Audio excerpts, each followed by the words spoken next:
Time. Hello. Good evening. Should probably open roll 20. No. Yeah, I mean, if you want to play the game. No, just some theater of mind with your character and estimate about what you do. Don't worry about it. I think I have about 200 hit points. Yes, Yeah, seems about right. Yeah, Yeah, I can believe that. Yeah. 10,000 gold. Yeah. I'm pretty Yeah. sure. Yeah. I was about to say, like, if we actually think about our assets, we are pretty rich right now. Are we? You are maybe. I don't. Oh, well, we.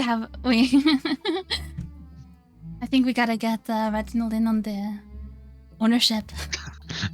I need to be included into the He hasn't scheme, learned it yet. He needs to make it out alive on this one first. Yeah. Wait, I'm dying?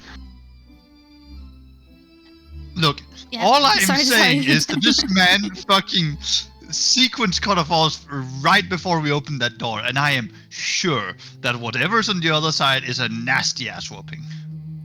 I hope Wait, why am I standing in the front? Did I open the door? Don't worry about it.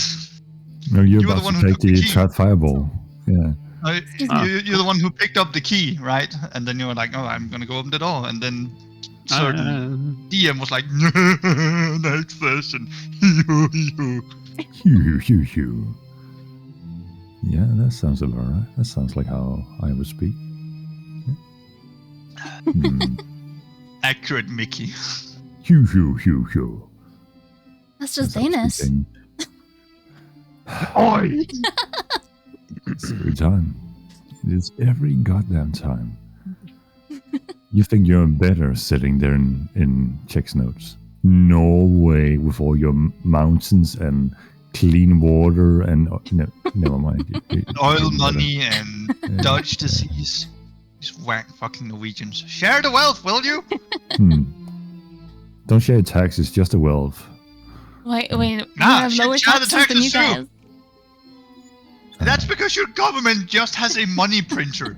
Literally, it just fucking makes money out the ground, goes like hadil hadoodle with this magic I summon. Dirty money. Yep, accurate.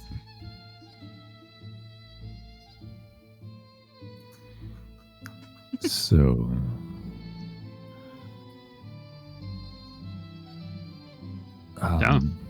can we just talk about the events that might happen, and then we can pretend that you guys get through it safe and sound?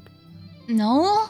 So you guys open the door, you see a Narnia landscape. Hey, Rainbows. Oh shit! Wait, hold on. We opened the door into a Narnia landscape before. I'm closing that shit again. I am. It's I actually just remember another last dungeon time door. we did that trick. Last time you opened the door and it looked nice and comfy, and you sat down and had Nothing went wrong at all. a cute conversation. Yeah, nothing went wrong. Wait, whatever happened to Beer? Fine. Where did he go? Who's that? He was just a fever dream. You know? He didn't exist. What would you wish for Lord Reginald to happen? Oh God. Don't make it's a little trap. Don't do it. You wish Lord Reginald had all the knowledge in the world and had forever youth turns into a 3-year-old book. Yeah. For what it's worth, it did move the plot Undescribable a book. frightening amount forward. True?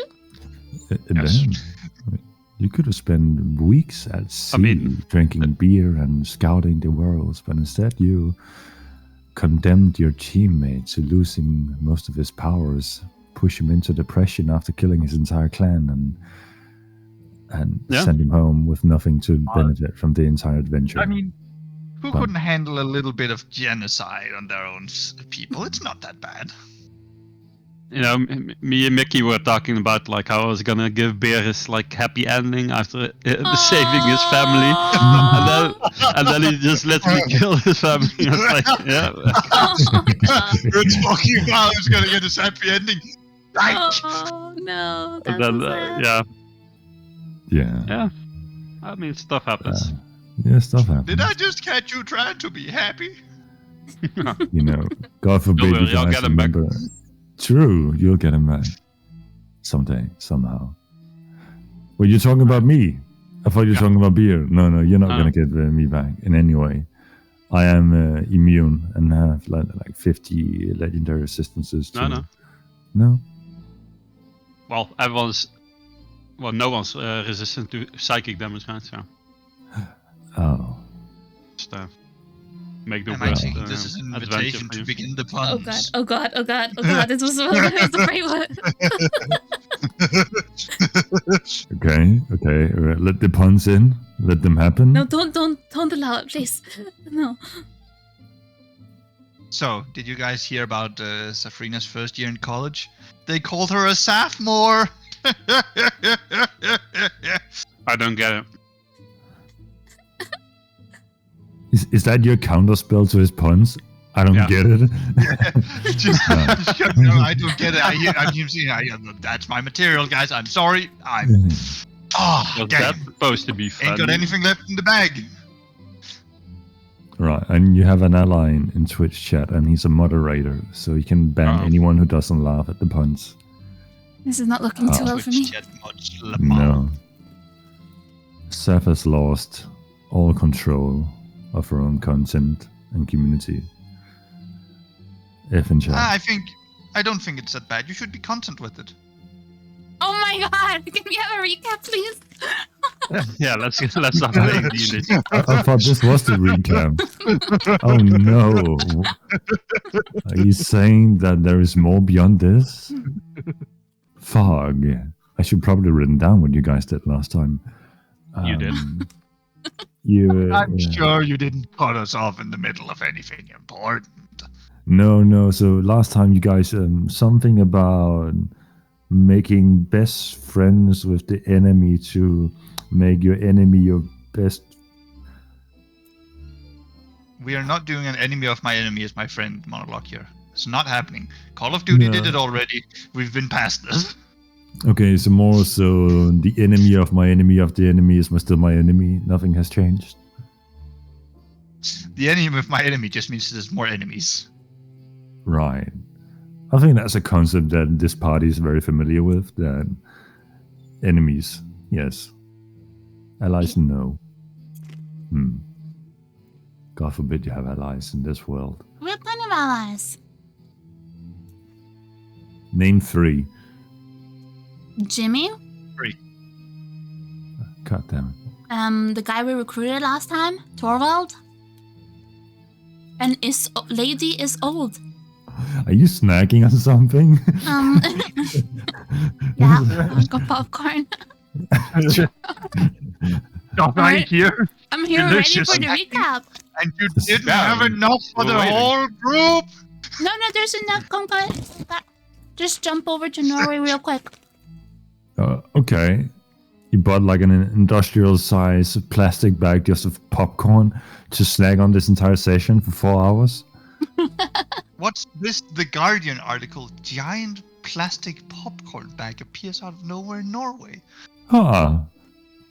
Blocks out the sun. Not that they had any to begin with. Anyway. So, should we try and actually do a recap? Good idea. Yeah, you should try that. I should try that? That's fucked up. Wait, is my map asymmetrical or did I put up the walls incorrectly? I think, like, do you see that? Like on the right side, it's more steep. Do you want me to do the recap or what's going on? Oh, yeah, you can totally do the recap. Do you remember what happened? Of course. Oh, I'm going to say something that's going to really anger you, Mickey. Look at the carpet and the door. Oh no, you should not have pointed that out. Wait, this is slightly off center. Yeah. You know what? An AI did that map. Runs. I didn't. I can't even blame that. Vulcan, what the fuck? Why are you treating me like that? I had forgotten that. Oh, thank you, I changed my Vulcan. mind. I don't didn't. want to do the recap. We started the fight. Guy 1 crits the boss. Guy 2 crits the boss. Emma crit heals the boss. And it was completely thought through. Like every option was calculated. I have radiant damage, radiant damage, radiant damage. What should I do with this undead enemy right before me? I got it. Slaps necrotic damage into him. I feel bullied. And the best part The best part is, you did that last time we faced him too. I don't remember that far back. We know That was a while. That was a while ago, though. Yeah, let's have Vulcan do the recap. Okay, Mickey, Vulcan, just go. do the recap. Oh, you okay. Okay, let me just. Stop stalling. Stop stalling. I'm not stalling. I'm stretching. Oh, that's good. Oh. Okay, so last time we started off with you guys contacting the enemy, planning, well, rather, Lord Reginald did, through his dream visions, where familiar faces met him once again, ordering ways, suggesting ways of you guys to approach the next situation, and all in all, you plan to meet with the enemy leader of the frontier camp waiting outside Breakpoint. The following day, you waited eagerly, waiting for time to pass, and decided to go shopping, looking for things to buy. In one way, you looked for lockpicks and decided to cast detect magic to find them. In another way, you decided to look for magic artifacts, and both ways led to the same place, despite you guys never picking up lockpicks anyway, and taking over an entire bookshop and recruiting a person and throwing them straight through a portal into an unknown destination that had no familiarity with. So, all in all, a successful whatever that was. That's hard to put a finger on. Especially the whole Lord Reginald being ambitious, thinking he could scribe a portal scroll in half a day. And until further studies revealed that he actually had to spend 11, 12 days to do so. Nevertheless, Lord Reginald has clearly never put in an honest day's work in anything he has ever done. Otherwise, his time management would probably be much better. Time passed. For the night to come, some of you were visited by dreams. Paluna had an interesting vision of ships being pulled down by large tentacle-like creatures, only to reveal the next day that was simply just a trick of the mind. Nothing had actually happened. Ships were still fine floating at bay. That only left one thing left on the agenda to do: to greet the enemy at the gates of your other enemy. You encounter some familiar faces, a scout who had stumbled into you, just moving the other direction this time, alongside 3 entities representing the Tears Crusade. One being the Inquisitor, the Vindicator of Tears Crusade, leading the march against Breakpoint, accompanied by 2 of her followers, loyal knights, whatever role they might serve for the Inquisitor. Walking through the Dampier districts leading up to town, many eyes fell upon you, but none dared to intrude or attack. You were guaranteed somewhat safe passage to the gates and led inside fairly easily, all thanks to Valentila's familiarity. And despite the Paladin's inquisitive questions about how Valentina became so familiar with the area, it all seemed to be shunned aside once you approached the castle where the main event had to take place. Some persuasion was required to get inside, but nevertheless Valentina has always proven resourceful in this endeavor by simply stroking the guard's arm and making her way past. I'm fairly certain that's how it happened. At least that's how it happened in my mind. Whatever you guys saw or heard, that's not on me.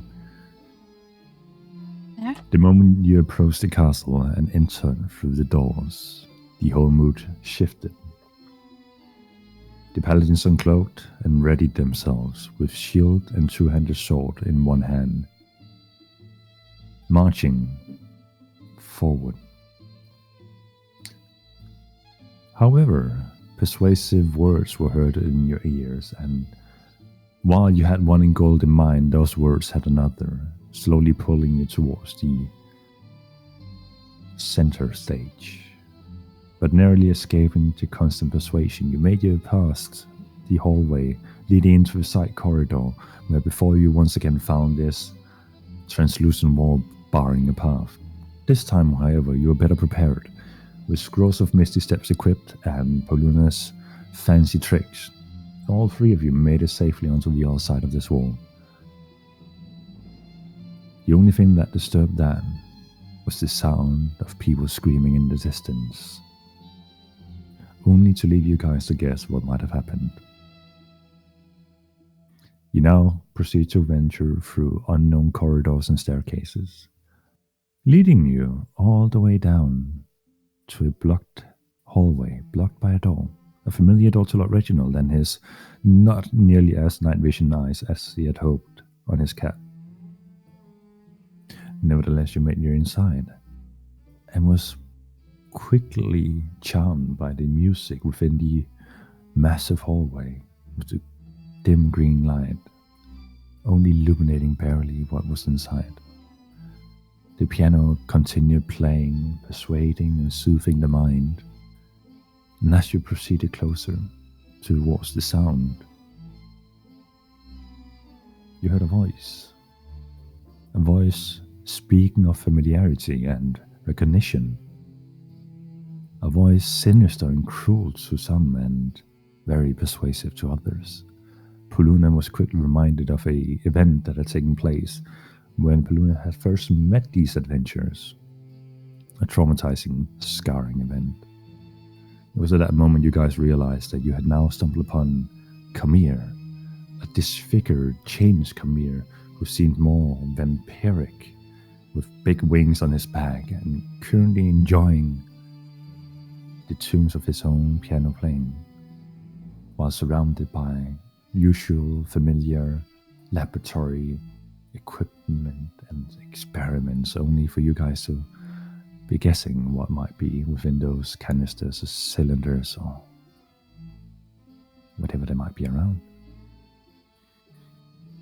However, it didn't take long for you guys to be trigger happy and started bombarding away at poor Camille, who, left with no choice, tried to fight back, but seemingly locked in place by Pauluna's newfound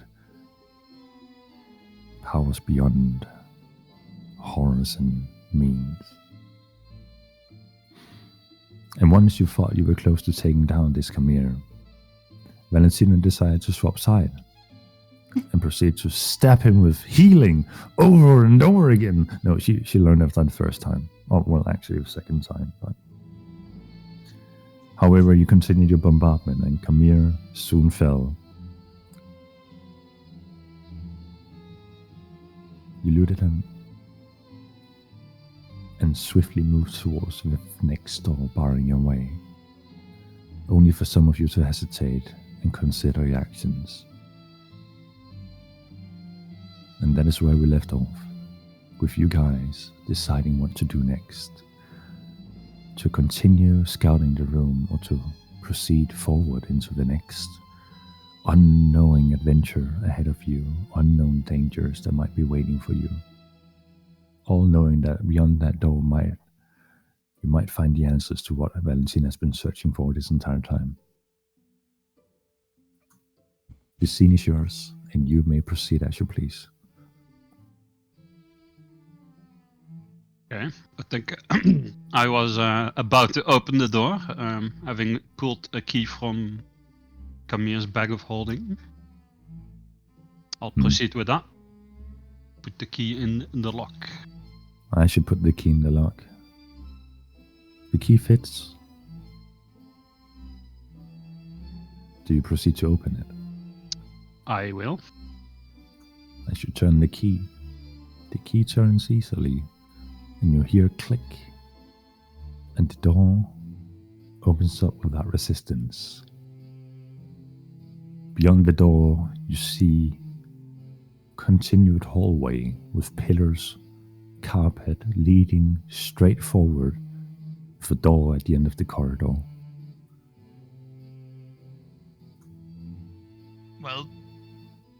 Is it starting to look familiar, Valentina?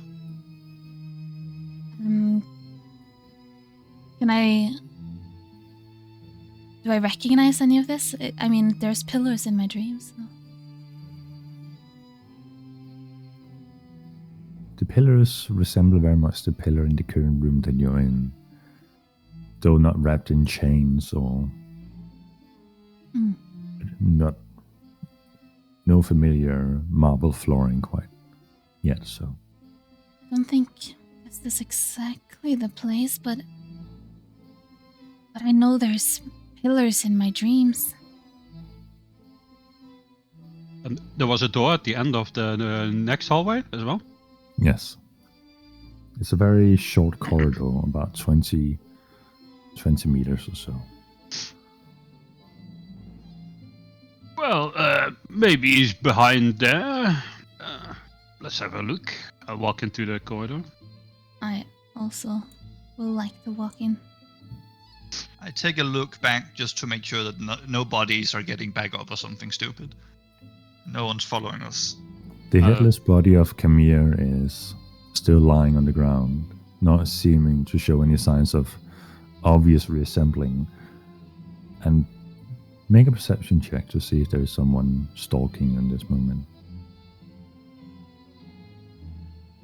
Oh, I have to refresh the page. That should be... Nope, I put you on a different screen. No, like it's like an 21. error. Oh, interesting. 21. Looking back, looking through this, while some places may be obscured by the pillars or cylinders with unknown content within them, you don't see any signs of people attempting to stalk or follow your lead. Where are we in the middle here?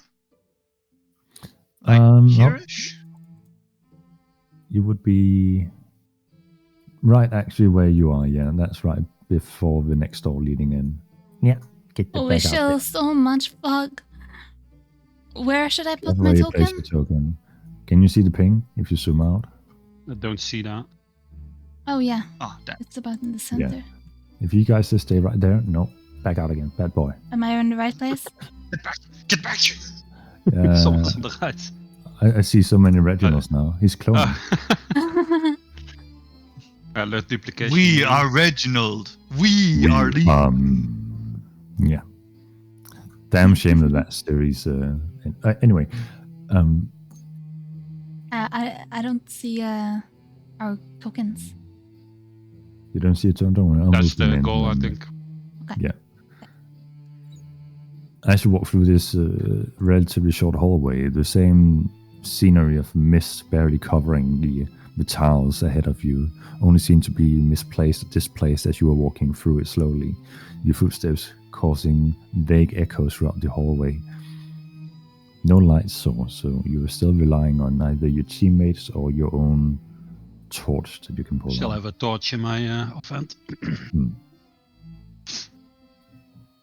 You find yourself in front of this door, barricading you from entering the next zone, or the next hallway, or next room. Okay. Is there a lock on it? There is a fairly visible metal lock on it. I'll try the same key on it. And as you put the key in, the key fits. Okay. I'll turn it around. Turn around. The key begins turning without resistance, and you feel that you're able to pull the door open. Well, Alright. that was redundant. I mean, pretty useful having Camille's bag of holding. Sure, he has all the keys to this place, so very nice. I kind of walk you up ready? and to the front of the door and try to prove my way through.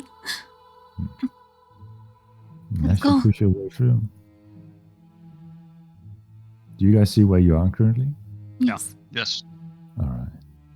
You enter a room, and in that moment, the flooring changes to a different marble below you, and the sound of chains swaying in the wind, or whatever might be causing them to sway, echoes throughout the hall.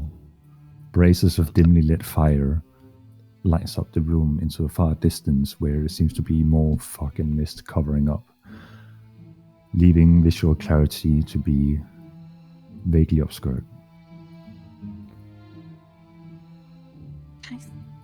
I That kind of was a shift whisper. of tone. I think this is the place.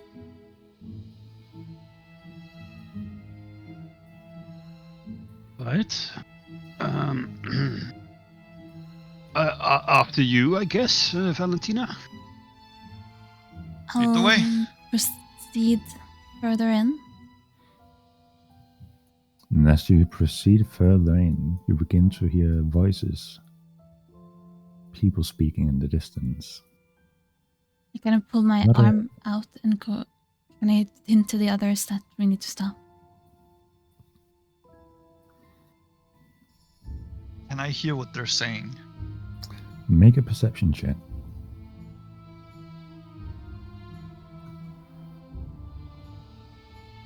Listening in closely, you vaguely hear some whispered talks from two sets of voices, a set on your left and a set on your right further down the hallway. On the left side, you hear them slightly mutter about an inconvenience, a slight struggle, and something that have bothered them. On the right side, you hear people casually laughing at the expense of the others. One on the left, one on the right. Left one complains about a struggle. Incorrect. One set of voices, like a pair of Oh. voices on the left and a pair of... But I will lay my torch down at the door. And proceed Okay, I'll whisper. I will- stealthily. I will start hiding you were still hiding. and turn my clothes very silent once again. All right. I would like for all of you to roll stealth checks then. Can I, before doing that, drink a healing potion? You absolutely can. I don't imagine you're throwing the flask away, so I won't have you roll a stealth No, check I for that. won't do that. That seems like a bad Another idea. one! Oh, did you guys see the short about eating the potions? Yes. From Yes. Viva la Dudley. Viva la Dirty? Yeah, that's so good. What you Really? do? Don't you Mm. the potion? Oh, and lucky healing That's potion. a beautiful healing potion. That's so bad, holy shit. Can I? That's the downside of eating the potion. You scar Yeah. yourself. Damn it! I should have drunk it. Mm. Shouldn't have swallowed the glass. Mm. Can I cast a spell on myself without it making any sound? That depends. Does the spell have verbal components? Yes, I want to use Cure Wound. Then you have to roll a stealth check. All right, I'll roll a stealth check to cast a Cure Wound of level 3. All right.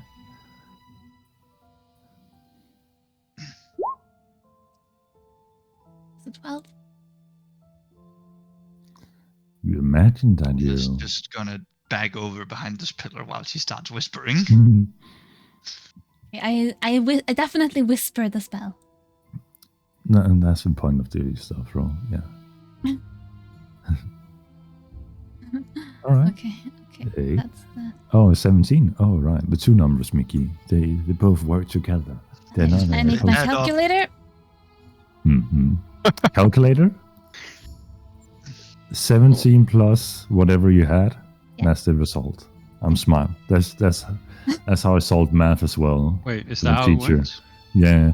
You add that number to that number. That's the result, teacher. How can you not see that? Jesus. All I hate when right. you have to do the teacher's work. And then I will also roll a stealth check with the others, right? So. Hmm? Mm-mm. Try to sneak behind something. Okay. You consider yourself to be somewhat hidden. Meanwhile, Lord Reginald is just standing up tall with straight back and just walking with a cane across the hallway. I rolled making a a- stealth check. Not You making a rolled single that sound. 20.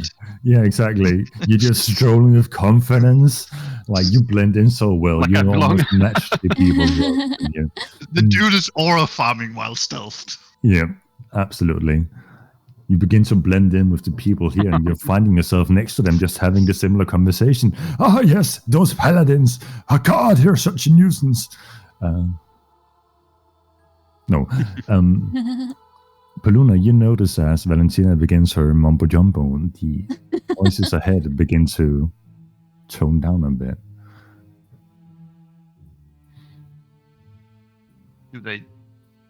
Do they say anything while they're toning down, or is it just they go silent? Currently, a go silent moment. I just look to Valentina and whisper, very, very stealthy, "You're spotted," and sort of nod to her to start moving along,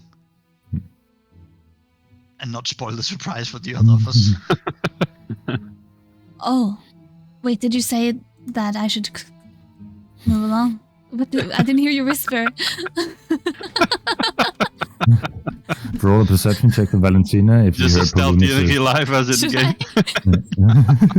game. Paluna's natural stealth is so high that Valentina can't even catch a whisper. Like, Exactly. Wait, my passive perception isn't that bad. no, You you're see right. Paluna actively making Italian hands. Mamma mia! Bibbidi bobbidi. Okay, I'll move along then, I guess. Still stealth forward to the next pillar. And as you go, move close into the room, you begin to see something that strikes you as familiar. Mm-hmm. 2 platforms That's just about 3 meters above ground on both sides. And on both sides, next to some bracers, you see figures standing still, staring in your general direction. Does it seem like they see me? Or like, are they staring at me? Do you look out from the pillar to see if they're actually staring towards you? I'll first try to hear if I can hear them talk. Make a perception check.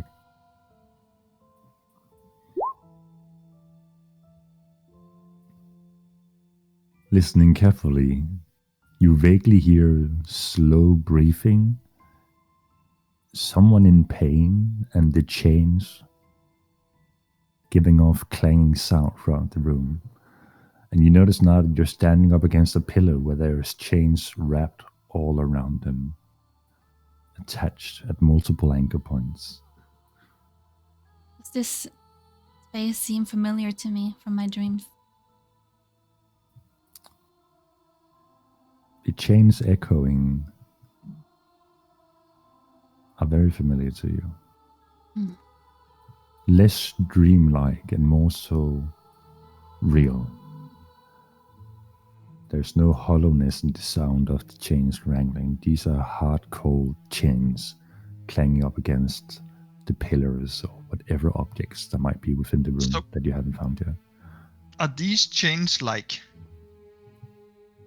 solidly part of the wall, like it's part of a loop forged into this wall?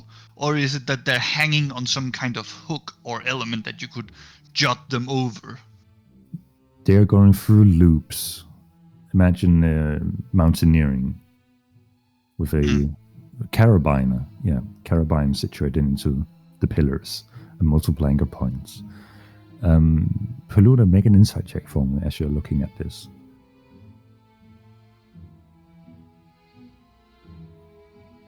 I can do insight. Yeah, I believe you can do insight. Looking up at all these anchor points, you notice that the chains seem to have grown these anchor points rather than the chains have been pulled through it. It also seems that the anchor points have grown around the chain and then situated inside the wall or the pillars. And that repeats all around the chamber throughout these pillars and around them. There just seems to have been grown natural iron anchor points from the chains themselves. Magic chain. Do they look magical in nature then? Yeah. Make an Arcana check. 9. looking at them, you don't see any obvious signs of rooms that would indicate that someone has scribed these chains in any way. All right. Can I peek next to the pillar that I'm behind towards the platform on my left side to see if I can spot anyone?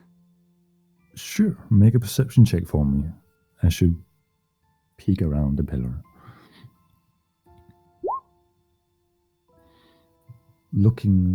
Thinking you're sneaky about this, peeking slowly from the pillar, you notice on top of the platform, right next to a brazier giving off a dim light, a female figure with long white hair staring directly at you. Huh.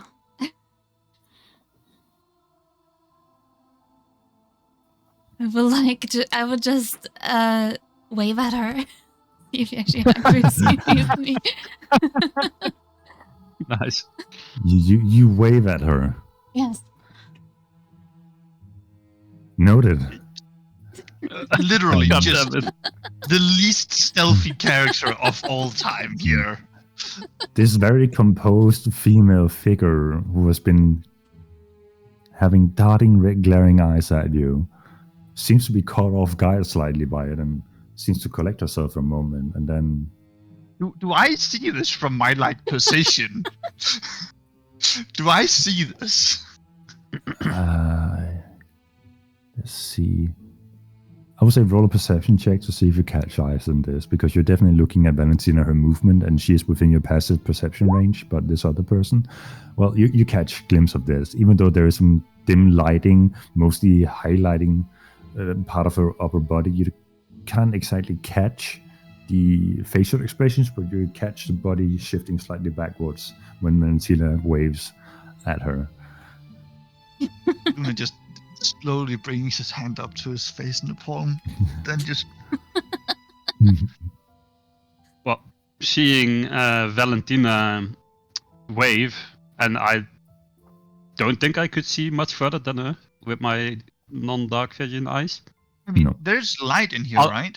It's very Yeah, dim but- light, but it doesn't highlight the entire distance of the room. It just very much highlights an area around the brazier itself and the pillar, just so people can, catch shadows of things moving in the room. I would assume so it's safe, like she's waving, so I'll just step Oh, out, God. start walking towards Valentina. Hmm. Oh, God. So, Everybody is probably distracted at this brazenness.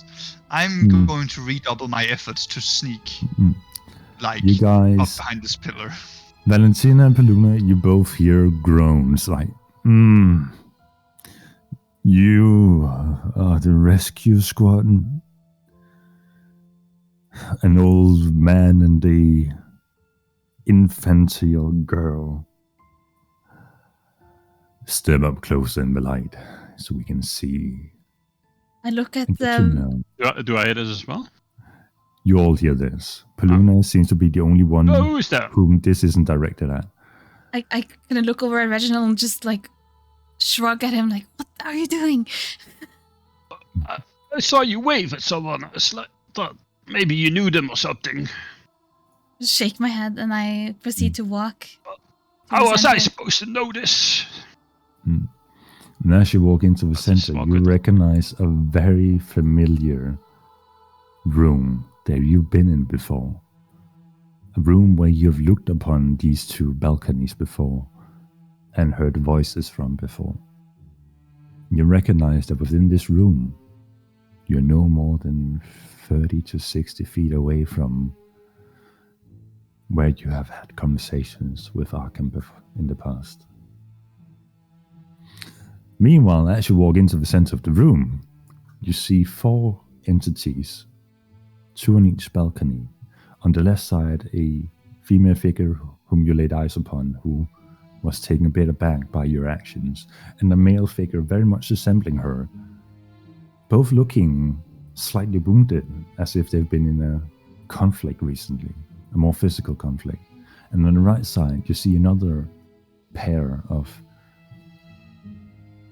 elves with long white hair and very pale skin that you guess might be the vampires of the Arkham lineage, staring down at you in full well-being, spectating, awaiting what's about to happen. Can we see anything else on the far end, maybe? You can't. There is not enough light in the room. I will. You do notice some very vague, dimly lit braces in the distance, but you can't see exactly what they're highlighting.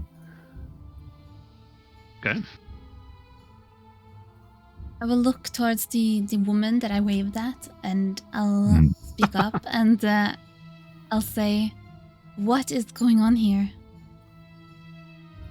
As everybody begins to talk, Paluna is going to start to methodically try to sneak forward All right. and hug you. To the fucking middle. I'm gonna need you to roll another stealth check as you move past a new section with more eyes upon the area. All right. Hold your turn for a moment. Valentina and Reginald, this female figure is looking down at Valentina in this moment when questioned about this. You came this far and you do not know what is going on? God, the children these days. Seem to have been lost. How did I end up here?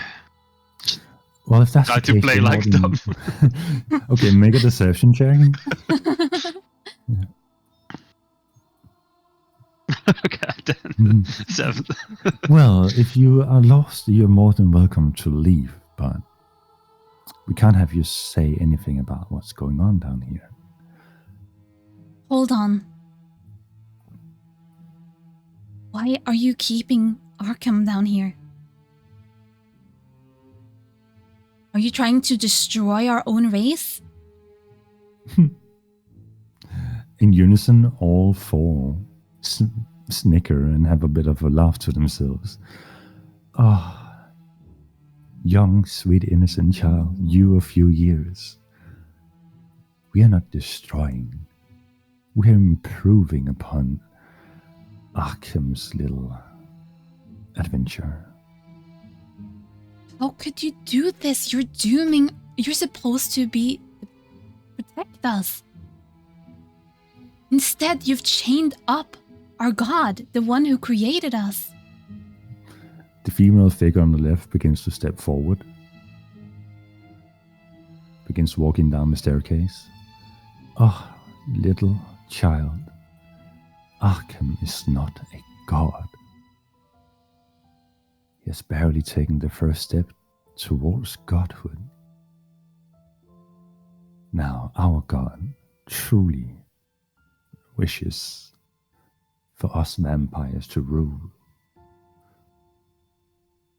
We are not destroying, but creating. What are you? So- Who are you creating? And who is this true God you're talking about? The false God? The one you're pretending is Arkham? Paluna, go ahead and make your stealth move. I mean, I drew an arrow, right? Yeah. That's the idea. Yeah, so you go ahead and make that movement. You don't seem to have been noticed or spotted as you make that passage through the room. I'm hoping that, the fact that all eyes are turned upon one of the most brazen distractions in this kind of situation. The male counterpart begins following behind her and begins to monologue after where she stopped and he picks up. There is no such thing as a false god. If any false god existed, it would have been Arkham.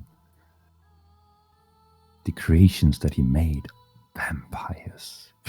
Not even true vampires. No. Sirik, the true god, has blessed us with opportunities to raise an army that extends far beyond what Arkham ever had in his vision.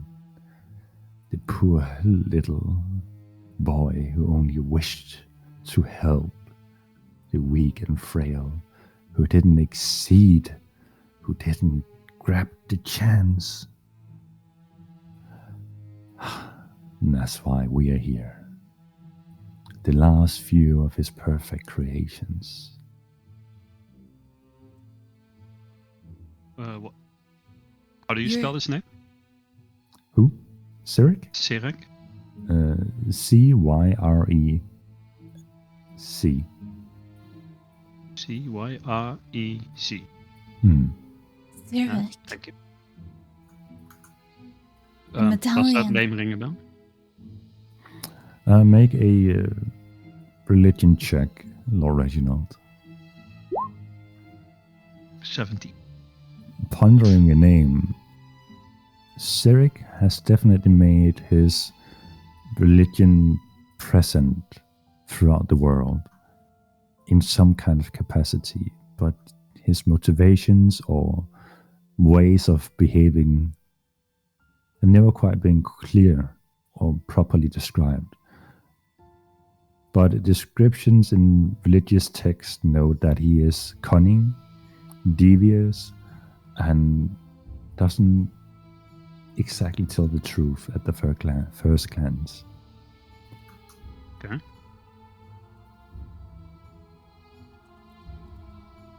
Okay, I'll say the jawless skull, the symbol everyone else is wearing.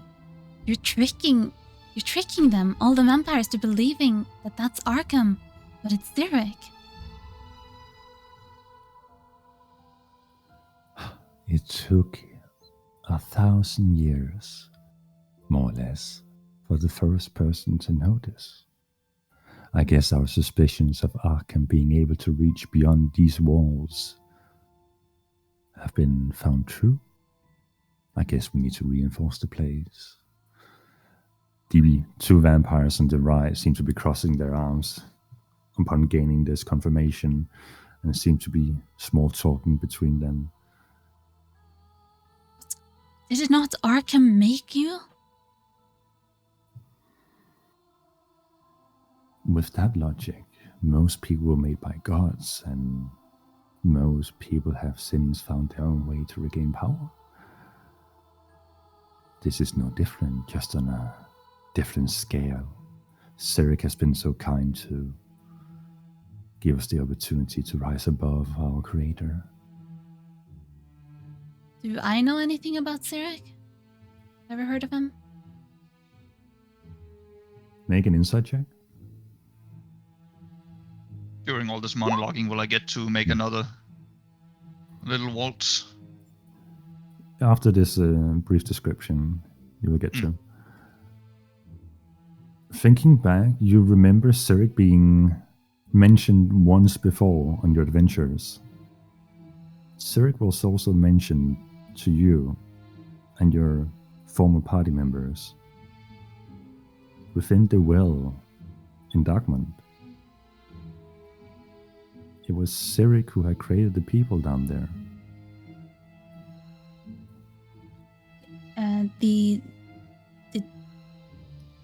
Okay.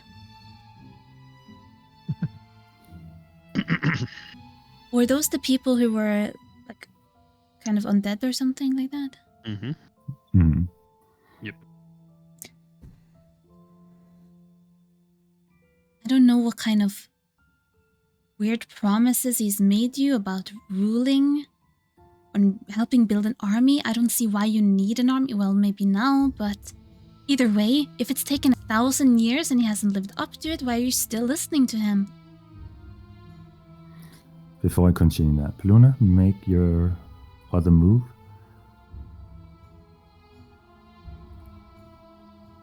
And as you move in, for the first time you notice a pale, bluish elf kneeling on the floor before you, wrapped in chains that seem to be stretching towards all the pillars in the room, bleeding continuously on the ground with wounds all over his body that seem to never close, continuously dripping blood, leaving a pool underneath him.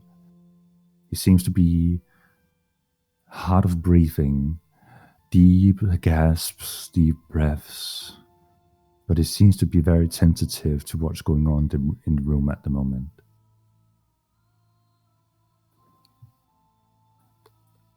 Anything you would like to try before we swap back to the conversation?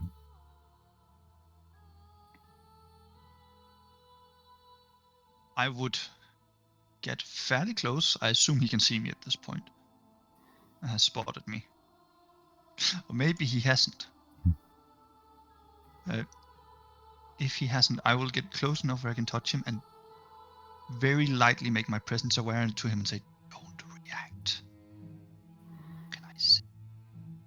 In The moment you touch him, faintest of whisper. make a wisdom saving throw for me. I didn't say touch him, I said get his attention, but fair enough. Didn't you say you wanted to touch him and make him aware of... Maybe I missed that. 5. As you come close to him, you feel a horrifying sensation stir up within you, as if every nerve in your body is telling you to move away from him. And you hear the voice in your head, intangible, begin to speak in ways that you haven't heard speak it before, and it's telling you to pull away. The meaning of the words that you don't understand tells you to pull away. Do I feel it from the worst part of my soul? Yes. With that wisdom save, can I move closer? You're Or am currently I locked in stuck? place until next turn. So, before that, Valentina, quickly reminding me what it was that last thing you said. I asked why do you still believe in Cyric if it's been 1,000 years and he hasn't fulfilled his promise? For the first time, you hear the other two speak, move in at the same time, and speak in unison. Oh, but the army is real and true. They are right outside the city. They are Cyric's creations. What? The Dampiers? They're magnificent, wild beasts. You're Feeding, hunting, relentless. So if that is your God's creations, why are you treating them like nothing? A dog forever hungry is forever ready to bite. What you're doing is evil. The old four begin to laugh at the same time at that notion. Oh, this is beyond. This is beyond. This is beyond. Simply good and evil. Every god, every avatar, every follower is currently fighting amongst themselves and each other to build an army for the inevitable upcoming war.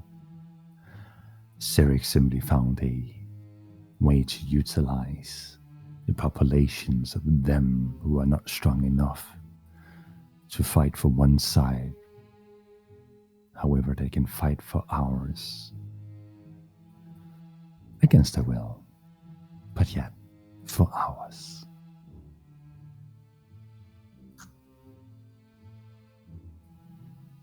Your minds are twisted and warped. I am here to free Arkham, and you are in my way. So either stand aside or face the consequences.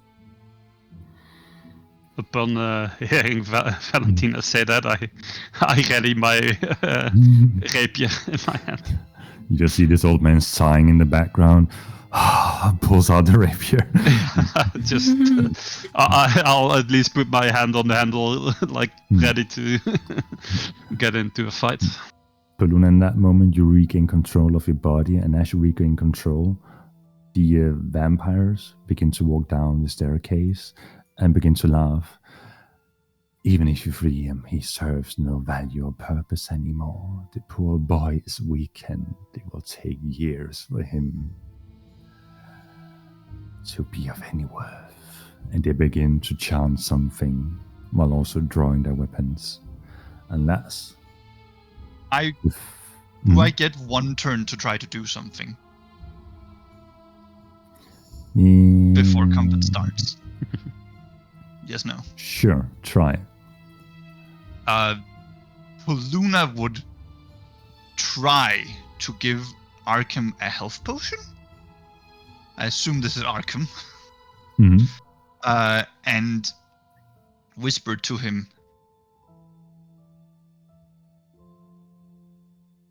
like, how do I free you? What path do I have? Valentina came here on faith, and I'm not about to let her down. So you reach around to pour a health potion into his mind while also whispering this into his ear? Yeah, into his That mouth. All right.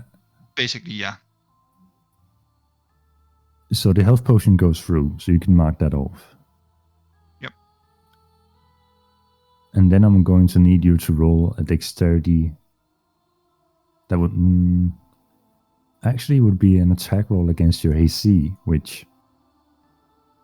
Is he attempting to grasp me? He's attempting to bite you as you reach around to pour the health potion into his mouth. No. Sure. I mean, I have armor class 10. Yeah. Oh god. He can only miss if on a he- nat one. Natural one. I Natural was about one. to say, if he is trying, or I feel like he's trying to drain away the power of the artifacts within me without killing me, or I'll ask him to at least, then I might not actually resist. All right. He hits. I will ask him, please take the power of what slumbers within me, but not my life. Leave me living. And I wait to see how it feels. As he locks his fangs onto you and begins to drain, your idea of what might happen seems to be coming true. You feel the essence within you, not of your life, but of the artifacts, begin to drain throughout your body and into his. And you feel the energy within you slowly drain. But this is not an instantaneous process. You're currently locked as this weakened figure before you is draining some kind of power from you, within you. Yeah, I mean, I'll get the health potion ready for chugging for myself, but I'm going to stay very nicely put here. I hope you guys can accept that I'm trying to power the god up. Right then. In other words, there's a very strong parallel to Piccolo charging the beam in the start of Dragon Ball. Good luck. Peer of the world. No.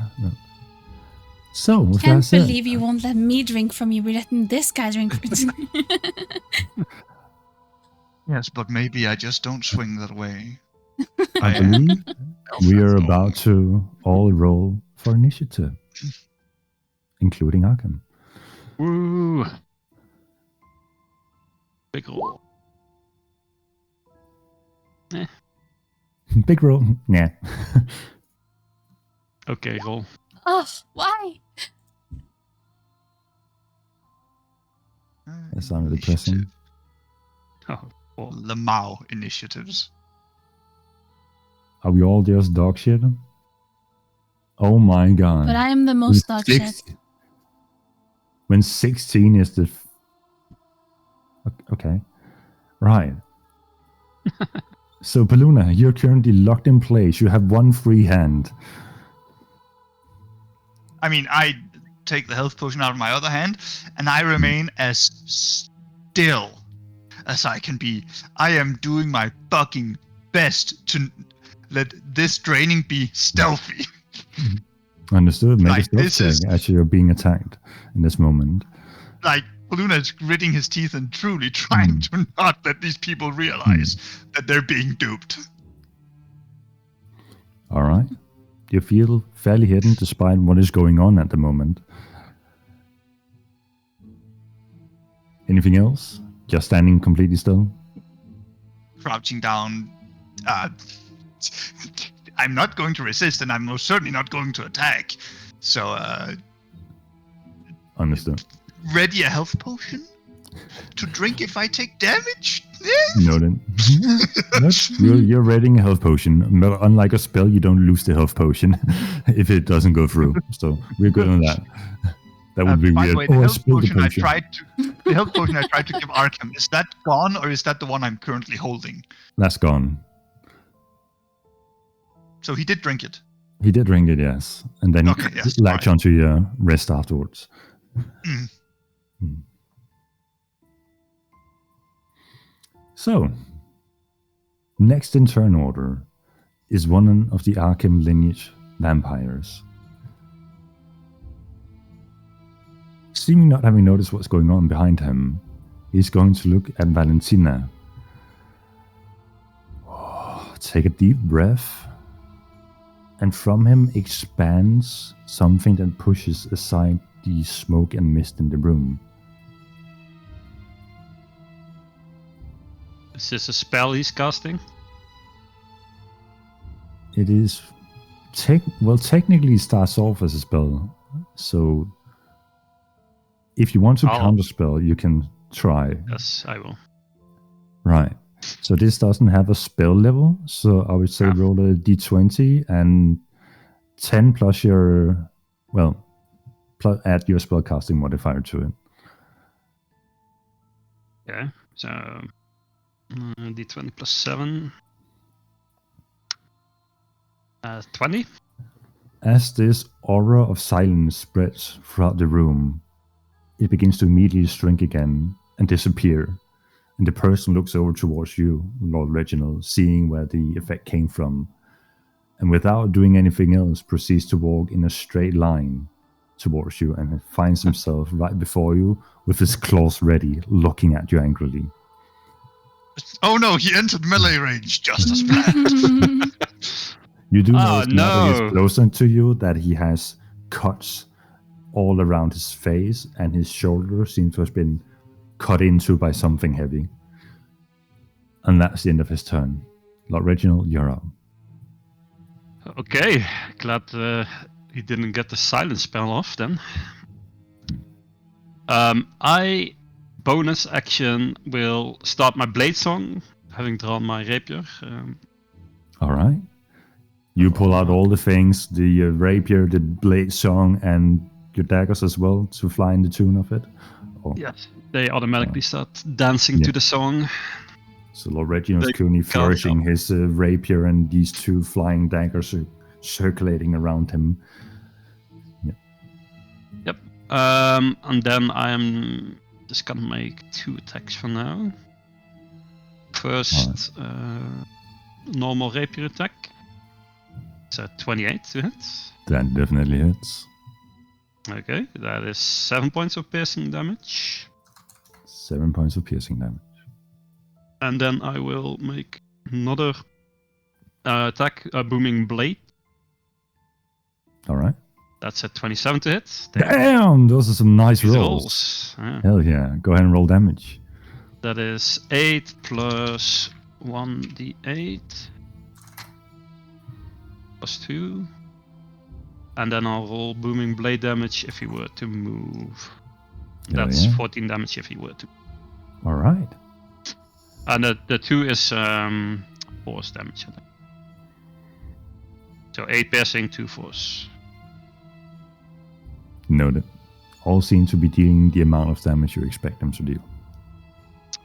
And then I will also expend 1 charge of the blade song with the daggers. That's another 11 points of damage. God damn. Slashing damage. That's a lot of damage for not even critting. I like it. Yeah, not bad, not bad. Okay. Is that the end of your turn? It is. Nice. Arkham's turn. Arkham seems to be draining Paluna's, well, none of you guys see this, but Paluna, you feel that the power within you is starting to wane in terms of your connection to the thing beyond. Mark or delete the highest level ability that you have gotten. As Would one that of be his massive the chains. Would that be the inescapable cycle or Yes. manifestation? I was hoping you'd leave inescapable cycle for last. Oh, well. Enough. I guess that one was a bit strong. For the moment, maybe. One of the chains attached to Arkham seems to snap off at the pillar and falls slack on the ground. Paluna, if I can get you to roll a d5. 1, 2, 3, 4. 5. As the chain falls slacks, a loud echo resounds throughout the room. But nothing seems to happen. Arkham grunts for a bit and continues to drain you of your power. Up next is the other wounded vampire from the Arkham lineage, who in the same vein as her brother begins to expand some kind of aura from her.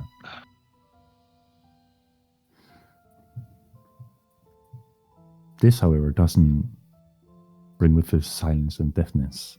It just seems to be glowing slightly pink and rose red as it expands a solid 30 feet throughout the room. As she begins to walk over to Valentina, gets an attacking position with claws at her hands and begins to swipe towards Valentina, making 2 claws attack at her. That's a 14 and a 19 to hit. Save. Alright. As a bonus action, she's looking at Valentina and her eyes glows pink for a moment. And I'm going to need Valentina to roll a charisma saving throw. Charisma? Ooh, Charisma. Nice. Oh no, not your dump You stat. do have... No, you have a lot. Yeah, no, yeah, never mind. Alright, 14. That doesn't succeed. No! I'm going to need you to roll a 1d4 for me. Wait, why did I think you have low Wait, charisma? okay, 1s4, that's She's a cleric. Did that go Clerics through? have wisdom, right? Yeah, Yeah. no, 1s4 doesn't do anything. It has to be 1d4. 4. So in that moment, you feel compelled for a brief moment to embrace her, and you reach out your arms to give her a loving hug. You're now considered grappled by yourself on her. What the fuck? Huh? You're grappling yourself. That's the end of her turn. Up next, it is the 2 other Arkham sibling pair. From the high grounds of the staircase, they're looking over the newly arrived people. The female turns towards Arkham after hearing this chain slam onto the ground and tries to make a perception check to see what's caused this chain to snap, and fails horribly at seeing Paluna hiding behind Arkham's body with the arm clearly stretched in front of him. In that moment, she's going to use a bonus action. And from above, you all begin to hear droplets land on the floor all around you.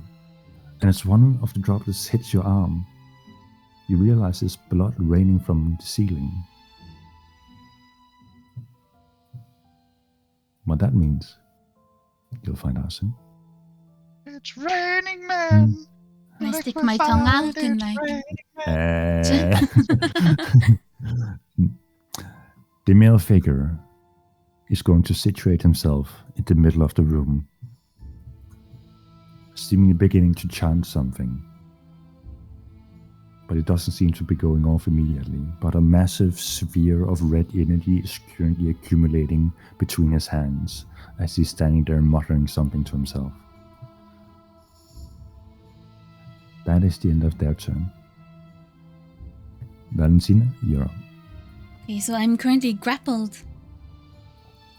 You're currently grappled. For some reason, you feel that your arms are locked tightly around her, not impeding on her movements, but you're incapable of moving your arms. You can still use your fingers to weave some kind of spell, but you just can't seem to let go of her. Okay, so I can cast spell but not move? Yes. Gotcha. You can certainly try to move. That will be a contested strength check to see if you can move her with you. I will cast a level 5 Spirit Guardians. All right. Damn. I weave my fingers, and you can see these radiant little Arkhams flying around. Very confusing moment for Arkham in the background. Was that 15? That's 15. Nice. You're not gonna make it necrotic damage? That's crazy. So that is. Let me just do some reading real quick. Okay, she reads. Oh, no, I forgot how to read. You have elevated the music activated. It's gonna keep going until he's done reading. So sway your hips to beat and up. So I will. That is the damage, but you should probably do wisdom first. For the younger siblings, that's a wisdom saving throw on. That's a big roll, by the way. And let's see. So one rolls a 19 and another one rolls a 21. So they both save and take half damage. Half damage. That's still a lot of damage for half. Jesus. Hell yeah. Valentina's angry. Angy wanky. Time to free her god from these crazy ass vampires. Says the crazy ass vampire. But I'm a good crazy ass vampire, right? Surely I'm gaslighting myself. Anyway, I'm gonna. Finally, she admits it. Oh, I also have a bonus action. All right. And to summon the Wild most, guess. the best thing in the entire game. I'm Okay. gonna bring it up to this guy. Didn't pull it out. Oh, I pulled 2 out. Can I have 2? Then you're dual wielding spiritual weapons? Yep. You can do that? Oh, you should totally make a combat cleric who instead of using weapons just summons a spiritual weapon and smacks with that. Is that a thing? Anyway. Or imagine the absolute power move that is summoning the spiritual weapon, and instead of moving it with your mind, you just grab it with your hands. Just like, oh yeah, I did that. Get the fuck ready. This ass whooping is coming for you. I like that idea. I should write that down. Hold on. That's a 17 to hit on that guy in the center. 17 just misses. All right. And then can I just like, where are my arms? Is it like behind her back? Yeah, you're hugging her back. You know where her bra strap would be if she had one. Yeah. Can I try to undo her bra? No, I'm just kidding. What? Huh? Staff cast confusion. Wait, can I actually? No, I said if she had one. Oh, so she. there's- Oh my. Can I just like move my fingers, trying to pull down her dress? Listen, you already used your action and bonus action. You can't Okay, get okay. actual action. That has to be. Fine. Can these just like rub my hands up and down her Oh, back, God. like I'm just hugging her? Considering this is a charmed effect, yes, you are definitely caressing her as if All right. she is a long lost lover in this moment. Okay. Paluna? Quickly moving away from that awkward scene. So can I try and push the power into Arkham? Like, if I get a feel of what he's Ooh. grasping for, can I try and funnel it into him as my action?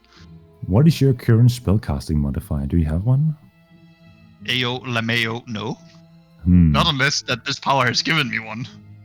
And I suspect, No, I mean, not yet. There would be a wisdom modifier plus proficiency. we can do that. Yeah, an 8 plus proficiency plus wisdom. Yeah, I mean, that's a +7. 21. You hone into this power that you have barely gotten familiar with to try and channel it through your own body. And as you channel one of your abilities, the manifestation, you for a brief moment see a dark tentacle appear from your hand before it's slurped away like a spaghetti into Arkham's mouth. What in the hentai is this? He's You feel- corrupting your Oh my god, God, by the way. find Just saying. himself. Yeah, what the fuck? You feel another power disappear from your repertoire. You can mark off the Yeah. second highest. In that moment, another chain seems to snap from a pillar. I'm gonna need you to roll another d5 for me. 1. I'm gonna need you to roll 6d10 for me. Oh no. Mr. Mickey, don't. No. It's a 36.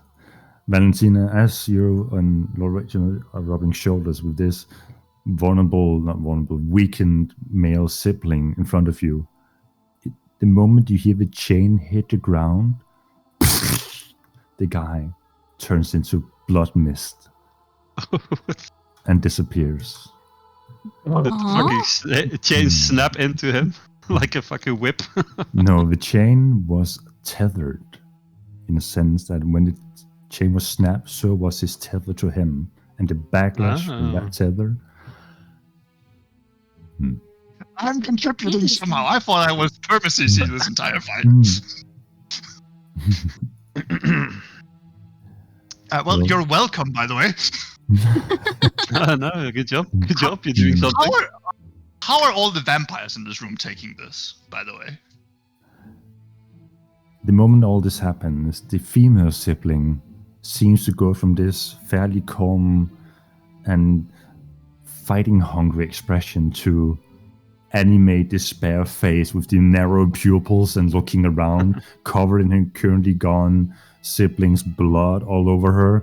Valentina, you're seeing something truly horrifying while you're hugging her as her face just goes honed in, but seemingly also gone of mind at the moment. Mm. And I'm still hugging. You're still hugging her. Lord Reginald, you're up. Okay. I'm going to cast Slow. Hello. That's a 40 feet cube. I mean, that should be enough to target the 3 people I want. All right, let me see. If I do it like So- this.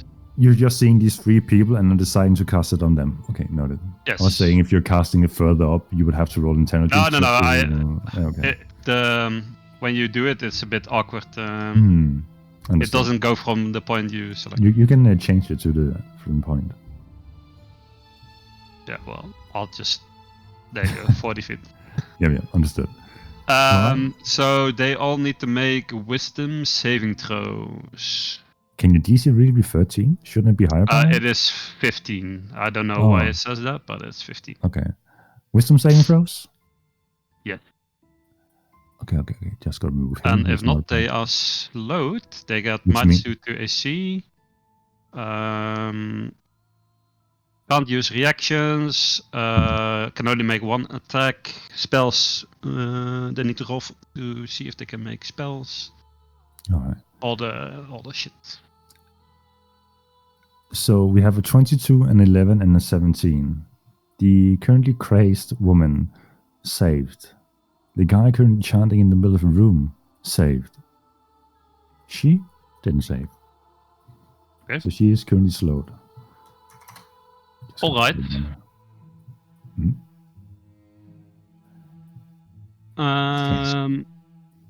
Yeah, so -2 to AC for her. Yeah. Half Minus movement AC, speed. Yes, yes. Interesting. Hmm. And then I'm gonna hold my reaction for the moment this guy in the middle is finished chanting, and then I'm gonna cast Counterspell All right. for whatever it is he's casting. Well, you can't hold your action for counter. Well, I'm just gonna my reaction, right? Like Yeah. as All soon right. as it's his turn and he's finished casting whatever it is, I'm gonna cast Understood. Counterspell with my reaction. That's just I should have said it like that. Not holding Understood. anything. It is now Arkham's turn. If you don't have anything else. Well, I was gonna move up and use my daggers that Oh, are yeah. spinning, just for some extra damage. So 7 points of damage to her. I understood. That's it. That's it. It's now Arkham's turn. Poluna, you once again feel the pool of something within you being sucked and drained throughout your arm and leading into Arkham. You can write off the third highest ability you had. That's The another. void is gone. I don't get to do bullshit overpowered stuff with my eyes anymore. That's fine. We are very much nerfing Poluna. A third chain snaps and falls to the ground with a heavy clang echoing throughout the hall. Poluna, I'm gonna need you to roll a 1d4 for me.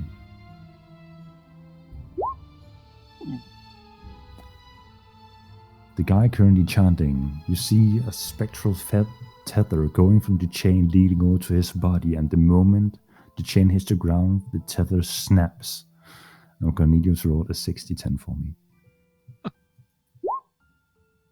41. Holy! Yeah, so the challenge here is that he's going to need to roll a concentration DC 20. check to see if he can hold concentration on his current thing. Yeah, just a casual DC 20. Just a casual DC 20. Should be doable. And with two, even though he has advantage, with 2 3s, that's not going to happen. Well, they were not expecting that someone was about to free Arkham while they had their No. backs turned. Absolutely not. This is going pretty well. And the moment you see he's about to, as his turn is just coming up, something is about to manifest above him. A giant blood-red moon. At the moment that chain snaps, the blood-red moon disappears. And he grabs his chest and gasps in that moment.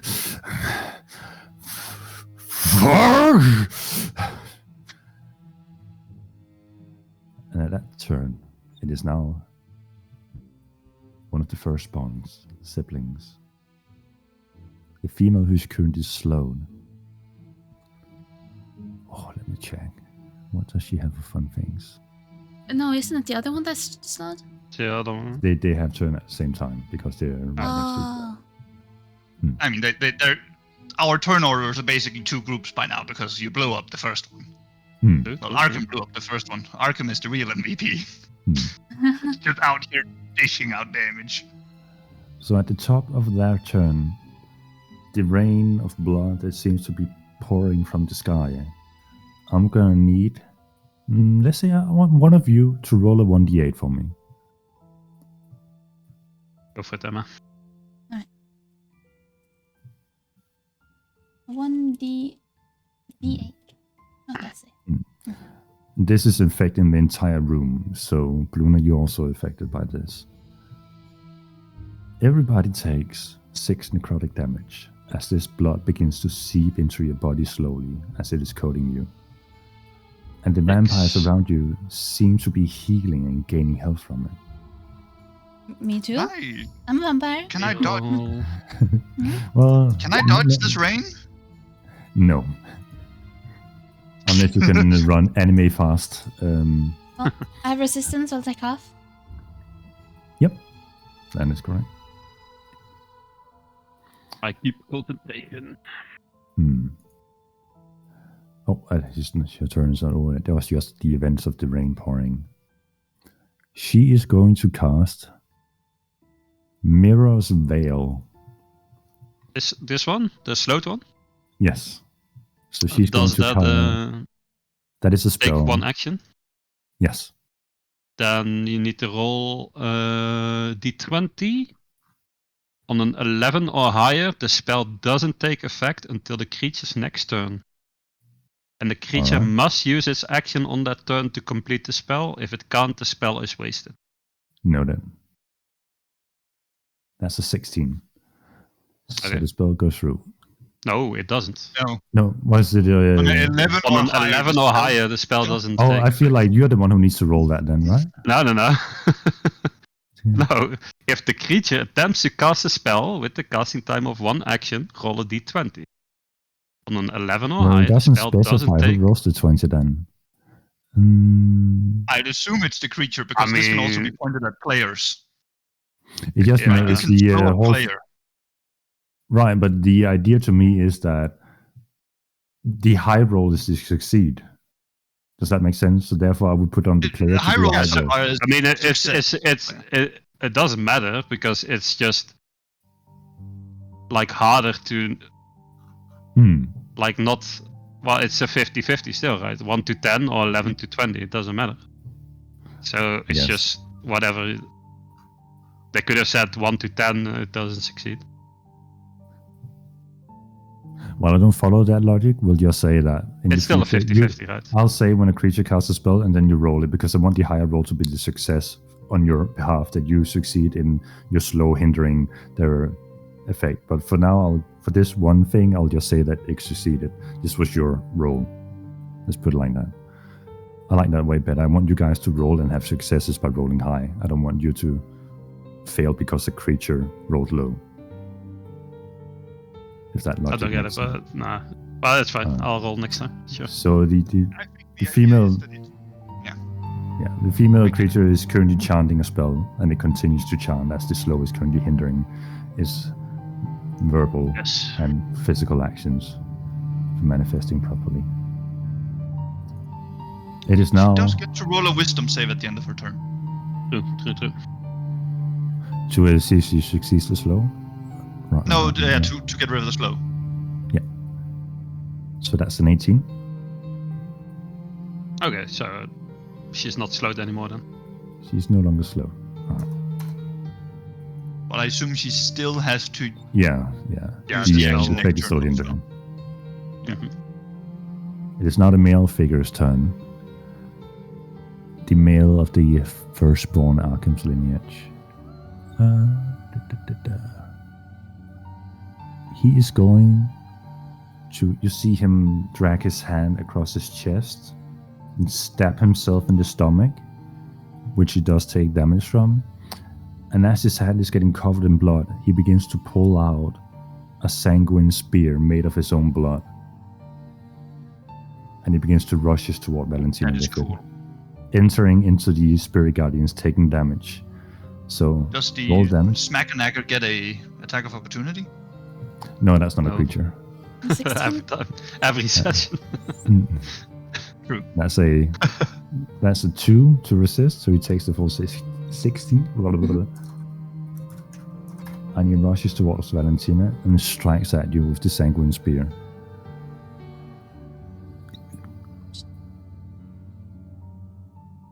That's a 16 and a 15 to hit. That does not hit. That does not hit. Noted.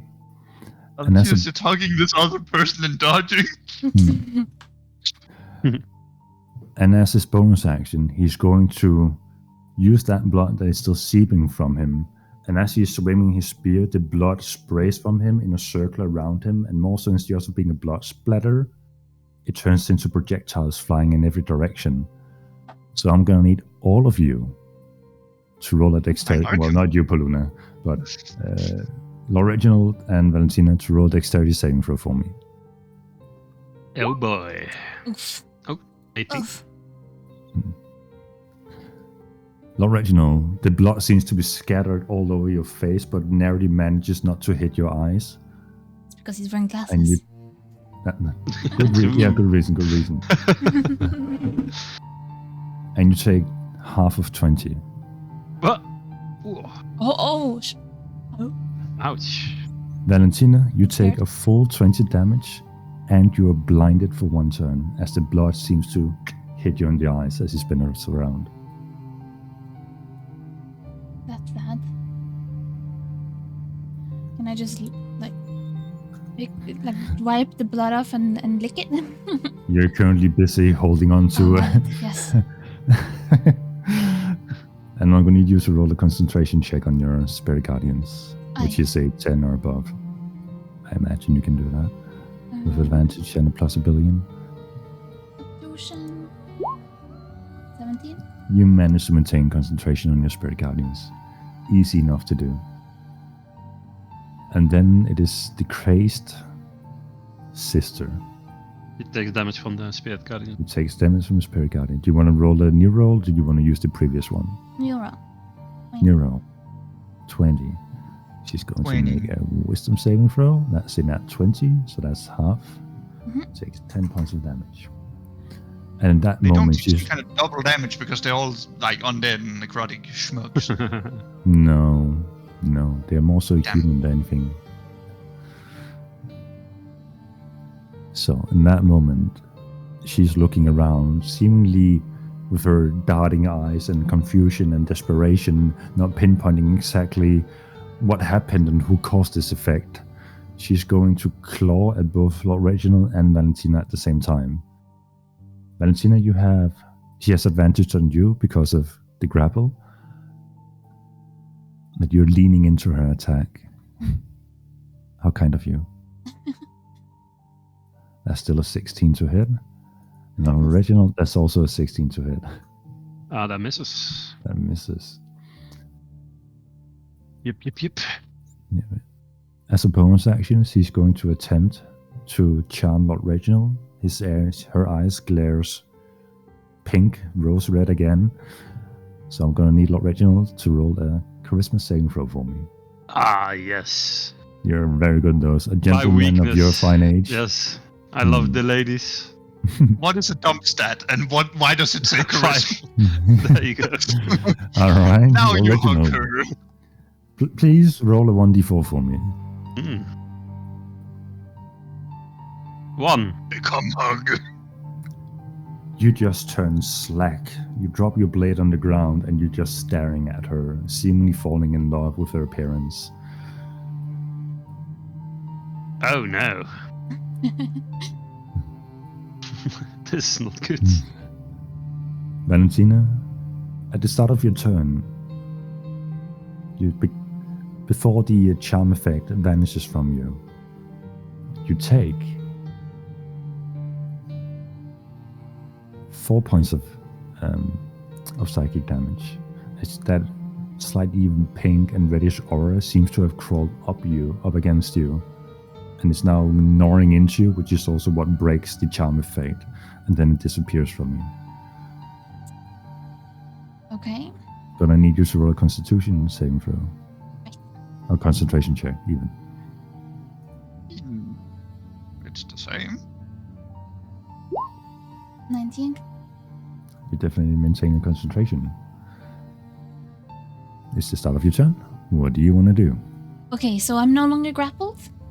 You're no longer hugging her. Release of her in disgust. Hmm. And well, I don't want to hug that. And I'm blinded, correct? Correct. You are currently blinded. So what does that entail? Disadvantage on melee attacks. And you can't see further than 10 feet ahead of you, I believe. I actually wanted to do a melee attack. Okay, first of all, I'll use my bonus action to control my spiritual weapon. I'm gonna go try to bonk this lady. So that's an interesting thing, because you can't actually see your spiritual weapon's target. But okay, does that? I only know how it works in BG3, which is like its own entity. But You can post a spell. If you post a spell, we might be able to just read it. Yes.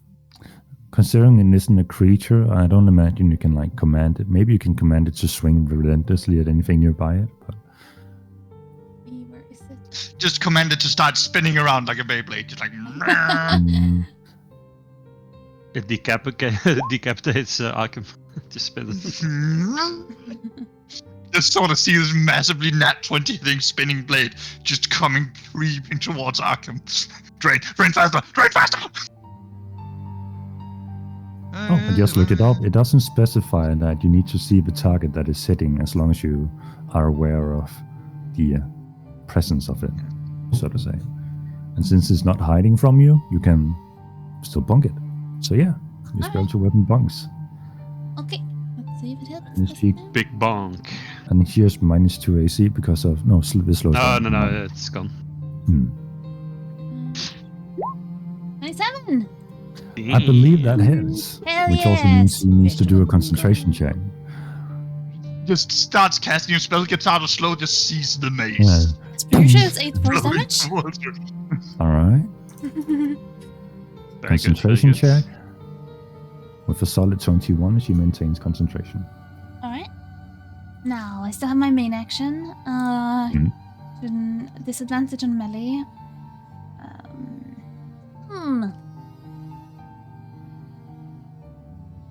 Unfortunate.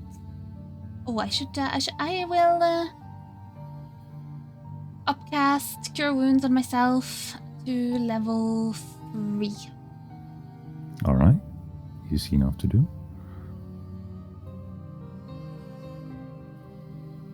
Not that good. 8 plus 7. Why is your cure wound so consistent? What is going on here? I mean, Every everything is time you consistent press that about button, it's Valentina. just 8-7. Yeah. No, it was 9-8 last time. Never mind, I have It's bad news worse for this you. time. Yeah, it's getting worse. I'm a cleric who can't heal and doesn't know religion. Unlucky. Is that the end of your turn? Yep, that's the end of my turn. Understood. Paluna. What do you do? Do you continue to let him suck? I actively push the sock in. You actually again. pushed yourself. Do another wisdom spell casting roll for me. Oh yeah, even though you feel resistance from the voices in your head, you manage to push beyond them and channel. Remind me again, what is your next spell in line? Surface reflection. So you manage to I see. can no longer escape from this room. You see a version of yourself emerging with their wrists towards Arkham's face, and then their vision fades into Arkham. And you no longer have that power within you. A fourth chain snaps and slams onto the ground, echoing throughout the hall. I'm gonna need you to roll a 1d4 for me once again. 2. Same person again. Impressive. Poor guy. I mean, Lamau, 28. Lamar, Yeah, Ha, it's ha. coming. 28. Oh wait, it can't be the same guy again, because it's Tether Snap, so it has to be her. Alright. So it's the woman.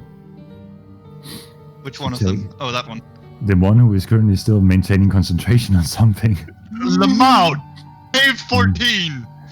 DC 14 on the concentration. That's doable. With a 12 and a 7, that is not doable. Oh, well, I'm Unlucky. defeating their spell. You're counterspelling spells from a distance. That's impressive. And you're not even a spellcaster. I just want to put these on the board. And as you see, mirror shards appear all around you. And just about to manifest in the same way that the moon was. They all seem to fade into nothingness as the spell is no longer held in concentration. Lord Reginald, you're on. I was charmed, I think. He even had So- a beautiful moon. Aww, that Aww. is really cool looking. Were you going to Majora's Mask us? Oh no, this is worse. Anyway, Yeah. You have currently dropped your weapon and you're currently charmed. You can make a wisdom saving throw to get out of it. The DC is 15. Wisdom saving throw. Oh, yeah, charisma, sorry. I don't know, I'll do a wisdom saving throw. It's fine. I was thinking of another spell. My bad. DC 16 charisma. Just snap out of it beforehand. You don't regain will of yourself. Okay, can I do anything or just chilling? You're just staring at her, slack-jawed. Arkham's turn. No longer bound by chains, but all the chains are currently laying on the ground around him. Still attached to him in some way, just no longer attached to the pillars, and he's continuing to try and drain Paluna. Paluna, you still have one ability remaining as far as I know.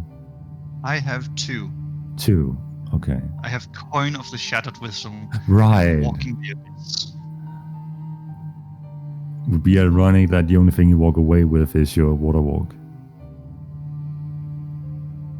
Anyway, are you attempting to resist or do you continue to allow him to drain you? I continue to let him take. Alright. Once again, you feel the power leave you and you no longer have hold of that power. But no chain seems to break. He just seems to currently be engulfed in consuming what you have to offer in this moment.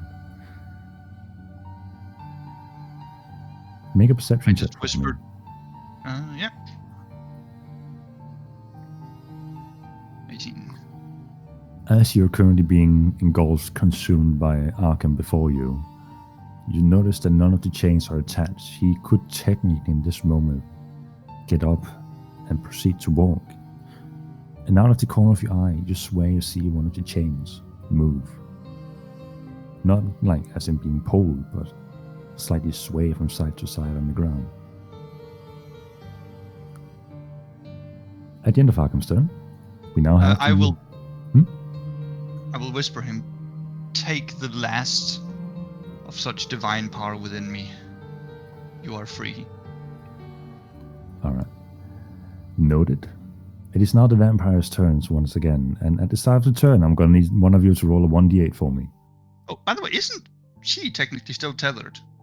You go for it, Reginald. She is still tethered, but not to any visible chains. Well, you could technically consider that to be the dot that you rolled at the start. That's why I had to roll one higher than available tethers. Oh, yeah. Because they can be a dot. 5. 5. So everybody takes 5 points of necrotic damage. What is that? 3 or 2 half? Okay. That is 2. Upon taking damage, do I Yes, you snap out of it. snap out of the charm? Nice. Oh, do I have to roll for concentration? Yes. And can I use the potion of healing I've had in my hand this entire time? Yes.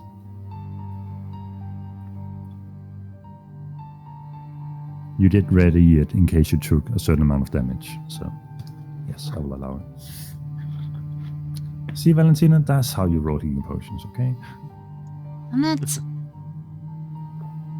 You teach me. Some of us just aren't cleric, you know? I mean, so far Paluna is the counterspelling wizard, you're the healing cleric, and also the rogue somehow. Luna's a one-man team. Looks like we have to start, Opa, looks like we have to start calling you Lord Reginald. Right. Get it. Yeah, He's That dex was attacking with a weak. rapier! that was weak. Fair enough. Now, at the start of the first female sibling of the Arkham lineage, finally capable of no longer being bound or tethered by slows or channeling spells, finally has time to look around and see what's happening towards Arkham, and sees Paluna standing there with potion in hand and wrist at mouth. That sounds better in my head. As she spots me, I smirk to her and just say, too late! And the only thing you hear back is, he's too weak anyway. And out of thin air, she begins to pluck mirror shards as if snapping them from the mirror dimension in Doctor Strange and throws 3 at you. Those are attack rolls. That's an 18, a 19, and a 14. Oh Do I have no. cover? Do you want? That's- Do I have cover? Or Well, do you want to use Arkham as cover? I mean, I can't really not. He's eating me. Well, even with Yeah, but cover gives like +2 to AC, right? So Yeah, fair enough. yeah, you still so- get- you still get- So 10 plus what?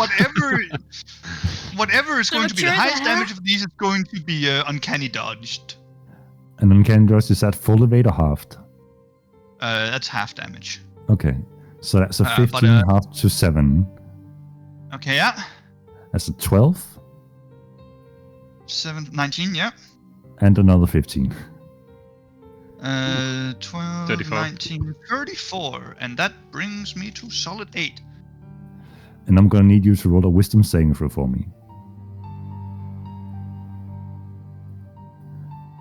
As you feel your mind for a moment weaken and you feel more susceptible to take some kind of persuasion from anyone in the room, you manage to overcome that. Partially to being currently bitten into by Arkham before you. And that's the end of her turn, as she did not regain her special ability. Anyway, it is now the sanguine spear-wielding vampire, and he's going to roll to see if he regains. He doesn't. So he's just going to attempt to attack Lord Reginald twice with his spear. Me! That's an 11 and a 24. Field! So They the all spear miss. just barely glances off the barrier that you managed to erect before you. And that's a 24 bonus action. misses? No, thank What- you. what With that- shield, yeah. Oh. I mean, just multiclass into level 1 wizard and you get... Anyway. As a bonus action, he does take... Well, before anything else, he does take damage from standing within the Spirit Guardians. So Oh, yes. Mhm. we need to roll for that. Sort of set the start. Mhm. So that's a solid 5 to save. So he takes 22 points of damage from Nice. his most dreaded nightmare, little naked flying Arkhams. Wait, who said they were naked? They're yeah, like- Benjamin They're Dennis said- like, you know those little baby angels like that, but it's Arkham. Yeah, but they have the loincloth on, right? This one They're not doesn't. naked. Some of them Oh are naked. god. As they've been rotating more on, they've just become more and more naked. What kind of dreams did you have of Arkham? Started out with clothes, but yeah. The request she has had to me about Arkham and DMs, oh my god. Oh like, hell no. yeah. Why are you making it so worse?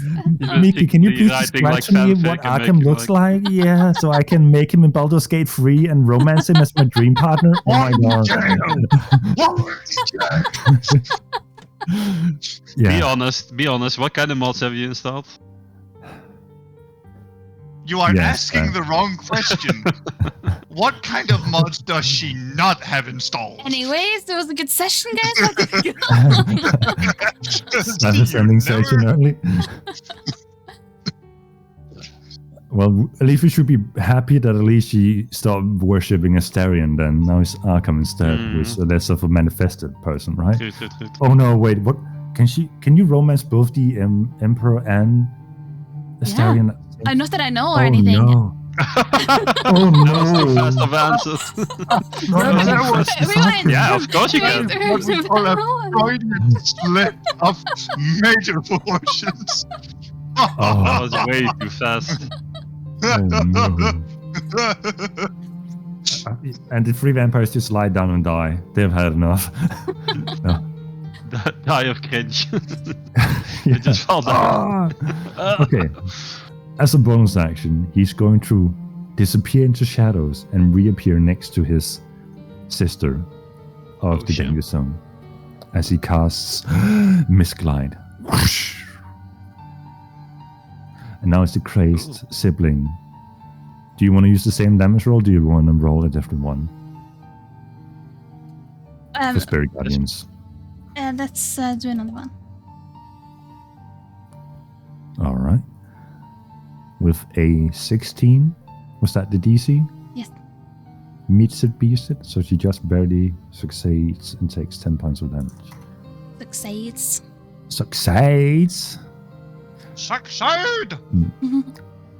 At the start of her turn, she's going to make a free attack against the Charmed Lord Reginald with advantage. He's no I'm longer not charmed anymore. Oh, you're not charmed anymore, right? Because you took damage. So she's not. Yeah. She's just going to make 2 straight attacks at you then. Alright.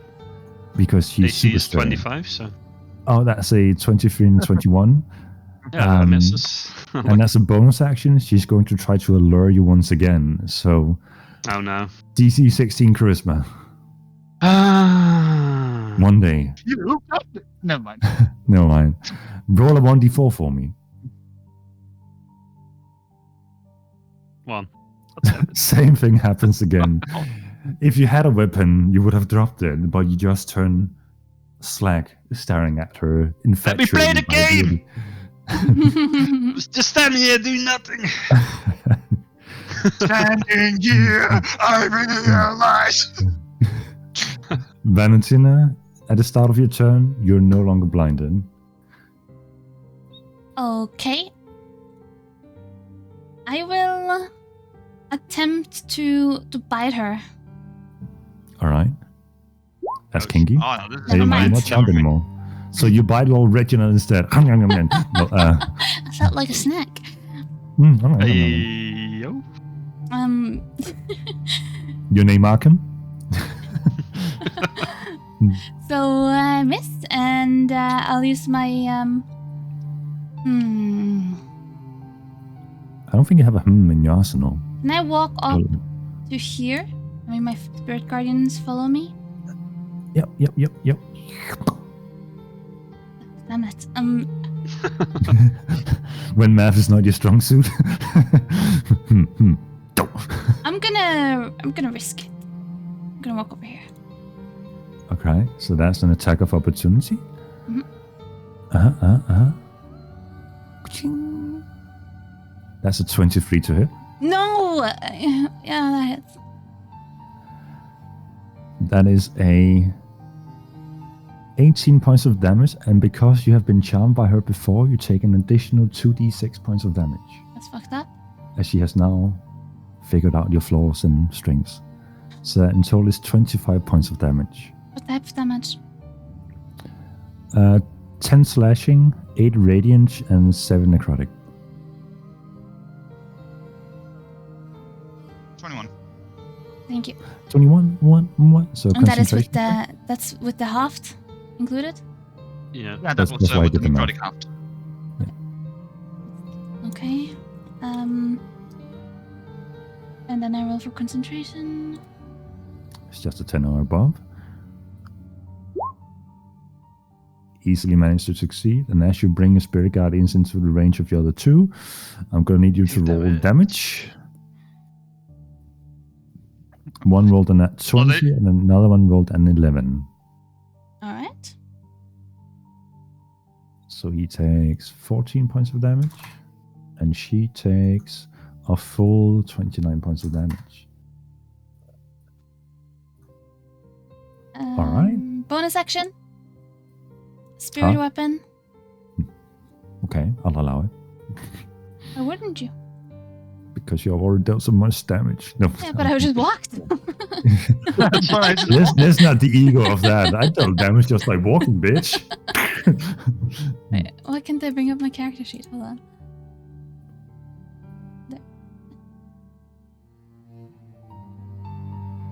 The turn order has disappeared. 15. I guess that misses. Sunrise disappeared. Okay. No, it's back now. 15 misses, yes. Okay, that's the end of my turn. That's the end of your turn. Paluna. What do you do? How big was that orb of melting again? It was a sort of like 10 by 10 feet, so like 3 meters, 3.3 meters in diameter. So if I just put that out in front of me and Arkham right now, You would be in full cover, which is like plus 5 AC. Yeah. I mean, they can't hit anything they can't see. If they're trying to hit me behind it, then I'm in full cover. You can't use ranged attacks against that. True, he has to walk up to you. Uh, Or, right, full cover. I'm thinking 3/4. Yeah, you're absolutely right. It will cover you and Arkham. So I have a couple of questions here because this might be a little too greedy. I have a Cloak of Dispersion. For a bonus action, I can turn invisible for a round until my round. Can I do that as a held action? So I can say, once Arkham has taken the last thing, I go invisible. I mean, held While actions also can be having practically anything, yes. So you can absolutely use it But as I was about to say, can I do that and have an action this turn, or is that my action? No, you use your action to hold something. Yeah, you're right. Yeah, no. I will whisper to Arkham. When I disappear, I will have nothing left to give, and I will hold going invisible with that cloak for the second he takes my last ability. All right. So you're not trying to push it out of you in this moment. No, I am holding an action to disappear. Noted. All right. Lord Reginald, you're up. Hey, I Time do to roll nothing. Charisma saving throw. Oh, You break out. Yay! big roll, big roll. Big roll. Yeah. We did something. Okay. All right. Oh, cool. That's the end of your turn. Arkham's turn.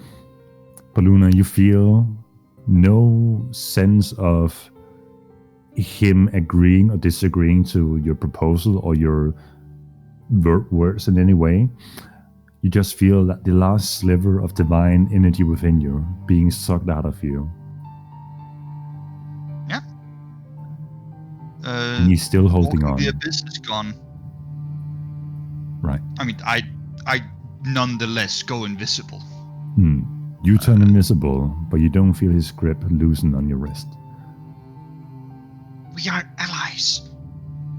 I have nothing more to give. Make a persuasion check. Do I get anything for actually, having done this whole shtick?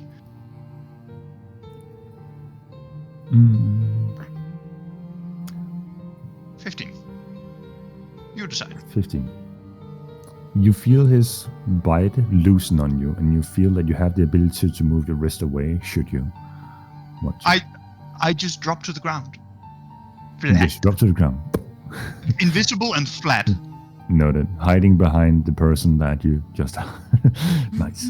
I mean, I assume at this point that he's got as much power as he can get out of me. So now it's his turn to actually take actions. All right. I'm going to need you to roll a stealth check with advantage. I'm invisible, so I get plus 10. Plus 10 from being invisible. Is that how that works? Is that another system again? No, that is Pathfinder, I'm pretty sure. Yeah. In D&D, it's an advantage if you have it invisible. Let me just...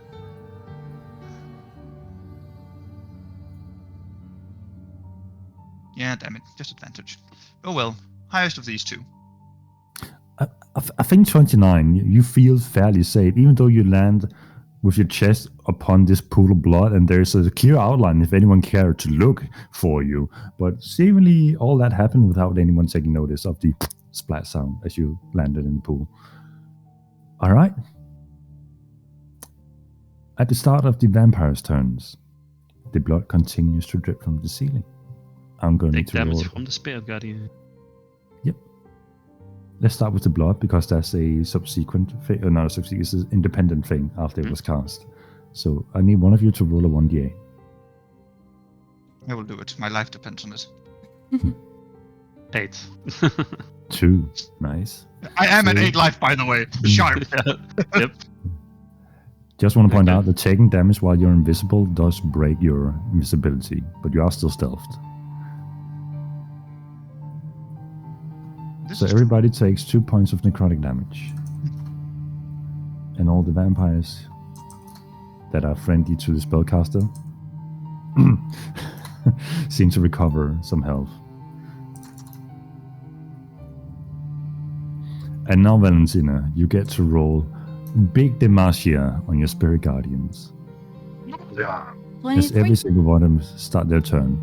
Do you want to roll independently or do you want to roll total for all of them? Well, now Since you it's roll. all at the same time, I'll just do that. Alright. Roll. So, the girl at the bottom left with a 13 doesn't save. She's starting to look bad. If she didn't already from the despair and misery in her face. And that's a 16 from the male. DC was 16, right? Yes. So he just barely succeeds and takes 11 points of damage. And the female of the first rolls a 20 and takes off.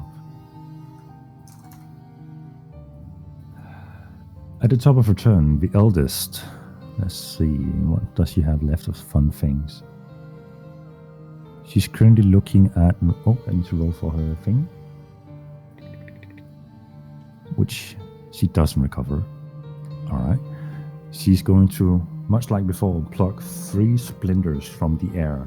And this time throw them towards Valentina as she has lost awareness of where Pomona might be in this moment. So there's 3 mirror shots. Oh shit. Say 22, a 12, and a 12. 22 hits. Alright. Oh god. That is a 8 psychic and 2 necrotic. That's 9 in total. Yes.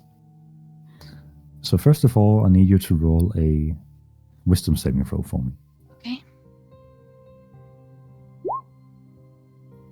That is a fail. You feel more susceptible in this moment to any kind of persuasive effect around you. And I'm going to need you to roll a concentration check for your Spirit Guardians. 19. You maintain concentration on them. At the end of her turn, she is going to... She's going to cast, as a bonus action, Bleeding Kiss towards you, Valentina. I will use Counterspell. Counterspell. Thank you. My last one. Roll a d20, or do your thing, and it's a DC 16.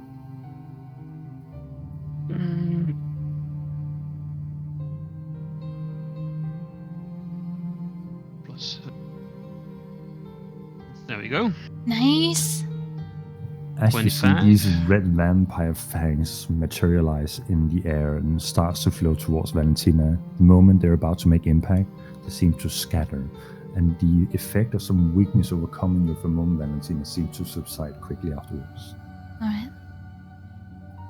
It is now the oldest with the sanguine spear. He's going to rush towards you, Valentina, as the Oh my target he was God. aiming for is no longer visible. It's going to attack twice with his spear. That's a 22 and a 13. 22 hits. Crap. You're about to go down, aren't you? Yep. That I'm is going down. 15 piercing I'm done. and 12 necrotic. I'm done. 15 piercing and 12 necrotic, is that what you said? Yes, so that's 21 points of damage total. I'm done. And he's going to cast. Let's see if he regains his sanguine pulse, which he doesn't. I assume I drop my Spirit Guardians. Yes.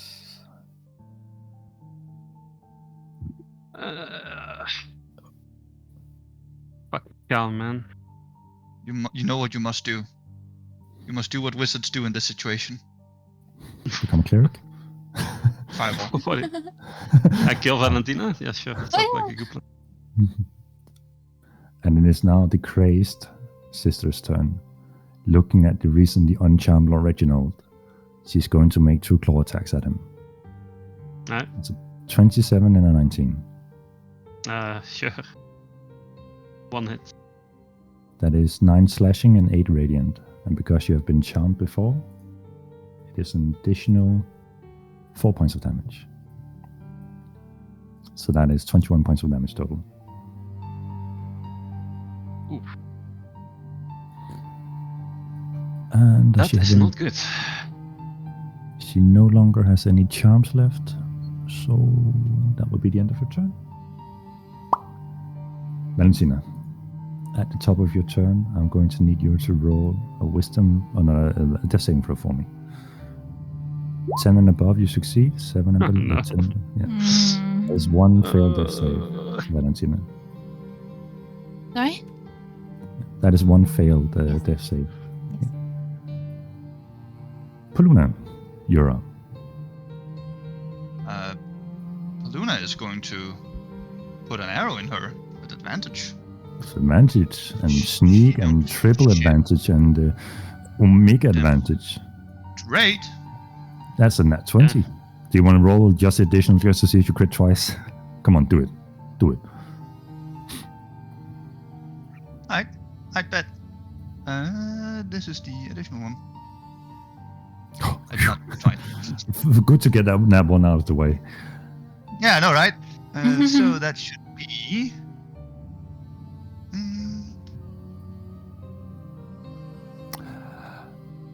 How do you want to kill her?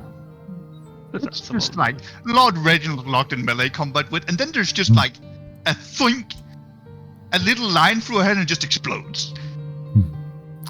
Just pops like a fucking grape, dude. You're shooting this one, right? Yeah. Yeah. One next to me. Very nice. Yep. Blood rain scatters everywhere. Alright. Paluna is going to say to Arkham, save she who believes in you, the one who went down. Save her from those who would chain you both. And he is going to run back here and hide. With a bonus action. Alright. 27. You consider yourself fairly well healed. Alright, now hoping that the necrotic blood doesn't down me. Yeah. Lord Reginald, you're up. Fuck. I'm just gonna put myself out of this so I can actually see the battle map as well. But I'm behind the pillar. Yep. 80.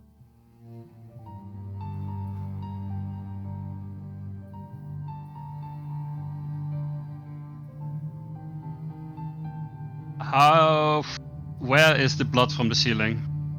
Is it It is the covering the whole entire hall. everywhere? Everywhere. Okay. It is like the blood is seeping through the tiles from above, as if it has some kind of source to drain from. Are these stairs? Can you go underneath these stairs? You absolutely can. Okay, nice. Let's see. Okay,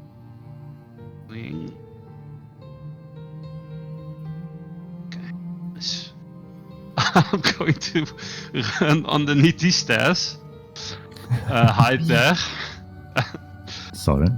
and then I'm going to cast Polymorph on Paluna, if he will allow it.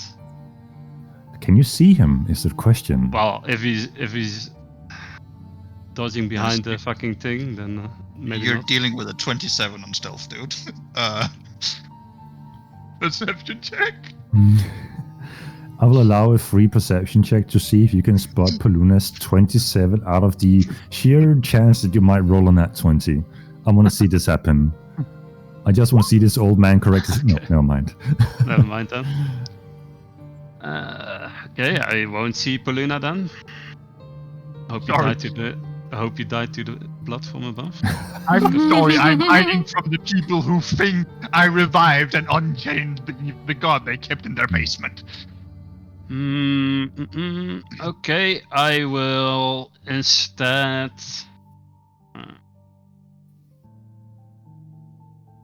so close to dying. How do you think I feel? Can I cast? I will cast Mirror Image on myself, I think. Alright. That's You now have an obscene amount of defense. I like it. yeah. And I'll just shout, Bluda, let me polymorph you. Desperation. Yeah. That's Alright. it. I That's don't know. the Don't know what else I can do. So, quite a few things are going to happen. So this is going to be a bit cinematic, but it's all happening within this 6-second span. Baluna, you as the closest person to Arkham, you see this somewhat humble figure of a poorly clothed man stand up on his feet slowly. His skin has regained color and his hair, that is dark pitch black, hanging loosely on him. And in that moment you hear bones cracking. You see the chains around him begin to flail as if they have gained sentience themselves. And in that moment you see him begin to hover slightly above the ground. The blood pool beneath him seems to collect itself in reverse waterfall, begin to soak in on him from below. And the ceiling above, all that rain dropping, seems to be collecting at a center point above him, no longer covering the entire room, as he is currently bathing himself in all available blood, even from your own wounds, seeming to be seeping out without necessarily hurting you anymore. And with this, I mean, Arkham Yeah. has entered the room with the chains now a bodily part of himself. One of the Yeah. chains seemed to be flailing and slowly hovering towards Valentina on the ground, gently laying on top of her lifeless body. And in that moment, he casts heal on Valentina. You heal for Oh, shit. 70 hit point. How much? 70. like actual fucking heal. 70? Okay. Oh 70. my Yeah, I mean, god! heals just a Hell flat yeah! amount. Yeah. And as a bonus action, he's going to cast Twilight Sanctuary. As this grayish, blackish, white, translucent energy spreads across the room, covering every corner, you all gain 20 temporary hit points in this moment. Nice. Nice. Temporary hit points. Hell 20. yeah! Can And you can no I longer shout, be- do me next, do me next. No. Or for the healing? Yes. You're all currently immune to being frightened and immune to being charmed as a part of Twilight Cool. Sanctuary. Nice. This And guy's that really is- cool. Yeah. And that's the end of Twilight, of Arkham's first turn as back in presence as a known being, no longer chained to others' will. At the start of the vampire's turn, you all noticed, except for you, Balloon, because you can't behind the pillar, Valentina and Reginald, you're seeing these two vampires claiming to be Arkham's lineage, turning towards this ascended Arkham, slightly quivering in fear, in desperation, trying to figure out their best ways to go about this. And both turn towards Valentina and attack her. He don't care. Yeah, come at me, but wait, actually, be gentle. You just got healed for 70 and got 20 temporary hit points. Hmm. You are a tank again. The Sanguine Spear guy is slashing twice at you, hitting for a 21 and a 20. 21 hits, not a 20. You take 10 necrotic points of damage. 5? 10. Oh, 5, yeah. Halved, yeah, you're right. And the female is currently plucking these mirror shards from air and is attempting to stab you instead of actually throwing them, just attempting to stab you in desperation. That is 2 nat 20s What the fuck? and a 20. Well, this regular 20 doesn't hit. So, in total, that is 48 points of psychic damage What the fuck? Damn. and 10 necrotic half to 5. She's dead again. So that's 53 points of damage. Are you trolling? All the damage I've taken in the past 2 sessions. Oh my god.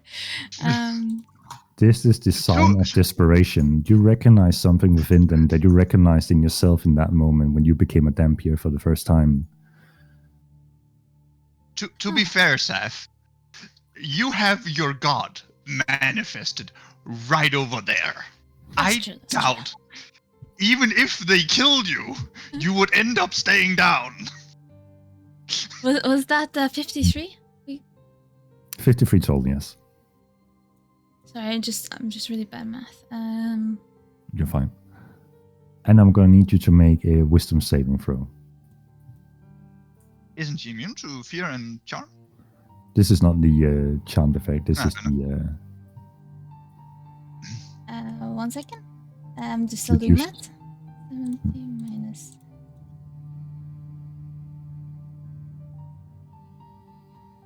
Okay. And then you said... Wisdom saving throw? Was it? Wisdom saving throw, yes. You fail and you feel that you're more susceptible to be persuaded by others in this moment. Alright. At the end of their turn, Valentina, you're up.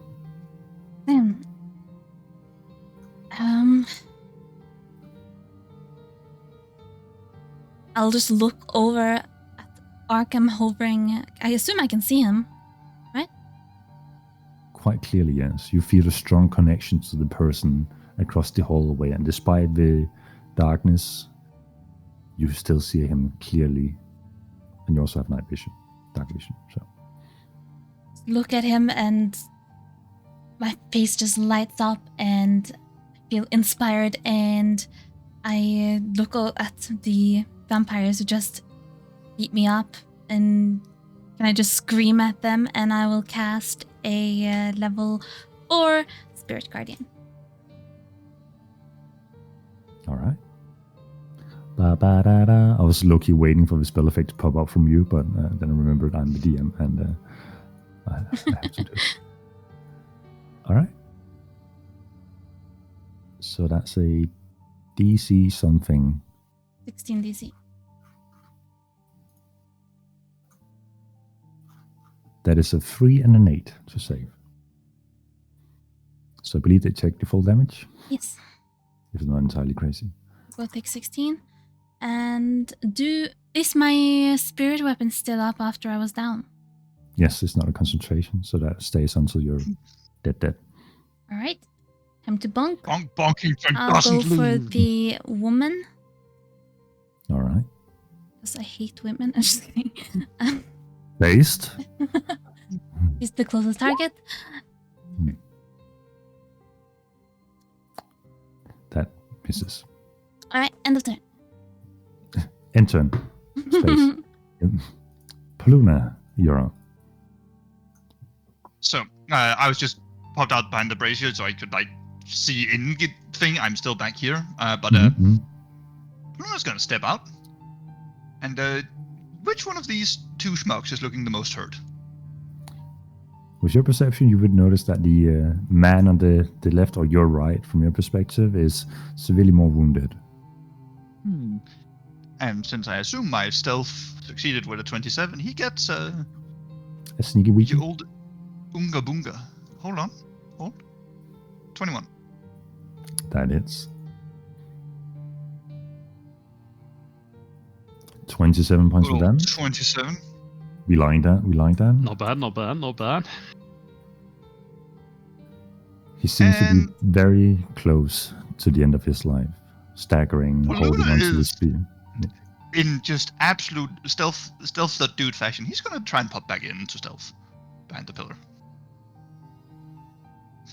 Because currently the rogue is being a very creatively designed character. I appreciate that. You feel fairly well hidden. Lord Reginald, you're up. Okay. Well, I will. The blood has gone from the ceiling, right? Yes, it is currently just pouring down over Arkham in this moment. I will run out from behind the stairs and go into melee with the guy. All And give him the good old 1-2. Buckle my shoe. 2. 1, 2, buckle my shoe. That one. Yep. For your flank, my spirit weapon. I'll go here actually, so I'm flanking. So. Advantage on attack rolls. Go Advantage, ahead and yep. blow him up. First normal attack, 19. 19 hits. 13 points of piercing damage. You carve into him, and he seems to be staggering even more so forward, barely holding himself up with his spear. Then I'll do booming blade attack. 22. Then hits. That is 6 plus 1d8 force damage. 6. With And, one more damage than you needed, how do you want to kill him? Well, Lord Reginald at this point is just on death's door himself, and he's just stumbling. In a last-ditch effort, he comes rushing out with his rapier and he almost falls into the back of this guy and just sticks his rapier in. Nothing fancy, just like with a big push, he just lunges in, Nice. almost leaning on top of him, just pushing him down to the floor. Unlike the two others, this guy doesn't seem to explode in a blood mist. He just seems to succumb to his wounds and land on the ground. And in that moment, Valentina, you feel a divine pull from his body, slowly leaving his body. Can I grab onto it? You grab onto it, and heeding the warning from the Dogmaster, you feel yourself locked in concentration, holding on to this divine energy as you try to extract it to yourself. Roll a religion check for me. A religion check. Yes. Surprisingly, not my forte, even though I'm a cleric. I was about to say, but she has her god right here. What more religion does she need? No, now it's no longer religion, it's belief. Okay, I rolled an 8, but can I just look over to Arkham with puppy eyes? Please, you really want? You're currently locked and you're considered stunned in this moment. Oh. No. He is taught. I should probably mark him Wait. so I don't accidentally... I wasn't done with my turn.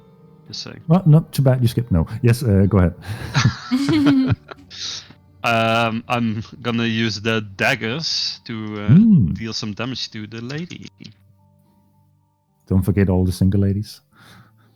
That is 12 points of slashing damage to her. Nice. That's all that's left of her little group. She is just a single lady now. Yeah.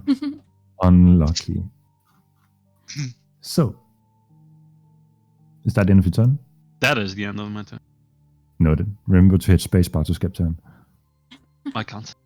Ah, unlucky. It is now the last sibling remaining. Crazy looking around and assessing her situation. In a last stage effort, she's going to cast Ascension. Counter spell! 4th level. Alright. The DC is 20. Yeah! We can hit that. Oh no! And as you try to tap into and try to figure out what kind of magic is driving her current motivation, you see wings sprout from her back and her figure become slightly more disfigured in the same way that Arkham's looked. Slightly bulky, slightly harnessed, not very befitting of a noble person of their caliber. You see her wounds close up. You feel a dark, ominous presence fill the room. And she's going to make 2 attacks on Valentina with her newfound long, elongated claws, which is auto crits if they hit, because Valentina is currently paralyzed, concentrating on this power, no longer aware of her presence. Wait, hold on. You said Can I be spell a- Ascension? Can I be a rules liar? For what? Well, actually, counterspell DC is 10 plus your spell's level. So you actually got that would one be more? a level 20 or level 10 spell. Or DC 20. So, if I might say something, I'm fine with it if you want to make it hard or anything. But Ascension's not a 10th level spell. It's a 12th level spell. is it? Are there Maybe. are there 12 level spells? It is divine power, so it goes beyond. But I like the rule ordering. I had hoped it would be like bump it up by 1. So, but no. So this is one of the like gongest of hoest of spells in D&D. I was just like, wait, hold on. Are you sure you don't mean like another spell than, Ascension? I mean, that's the name I gave it when I made it. I don't know if there's a spell called Ascension. There is, and it's like plus 10,000 HP. So I was a bit worried for a moment. Yeah, no. We'll save that for later. No, yeah, this is... Like, it's actual become God. We'll get to that later. Don't worry about it. That's the name of the campaign, right? Yeah. Anyway, she rolled a 28 to hit and a 14. So I imagine one of them hits, which is an auto crit, which is 12 points plus 12. So 24 points of damage, 6 of them are necrotic. So 23 points of damage? 21 points of damage. To Valentina. Okay, 21 points of damage. Am I still having my Spirit Guardians up? They're still up, yeah. So you still need to roll concentration. Well, damage for her as well, right? Oh, right. Good call. Oh, that would be before she transforms. Technically, but it wouldn't have changed anything. It wouldn't have killed her. So that's a fail with an 8. So that's 23 points of damage. There we go. Valentina, you're currently spending your turn trying to tap into this power eluding before you. Gotcha. Can I still control my spirit weapon? Nope. Okay, you're currently unaware of your presence. Alright. Paluna, you're up.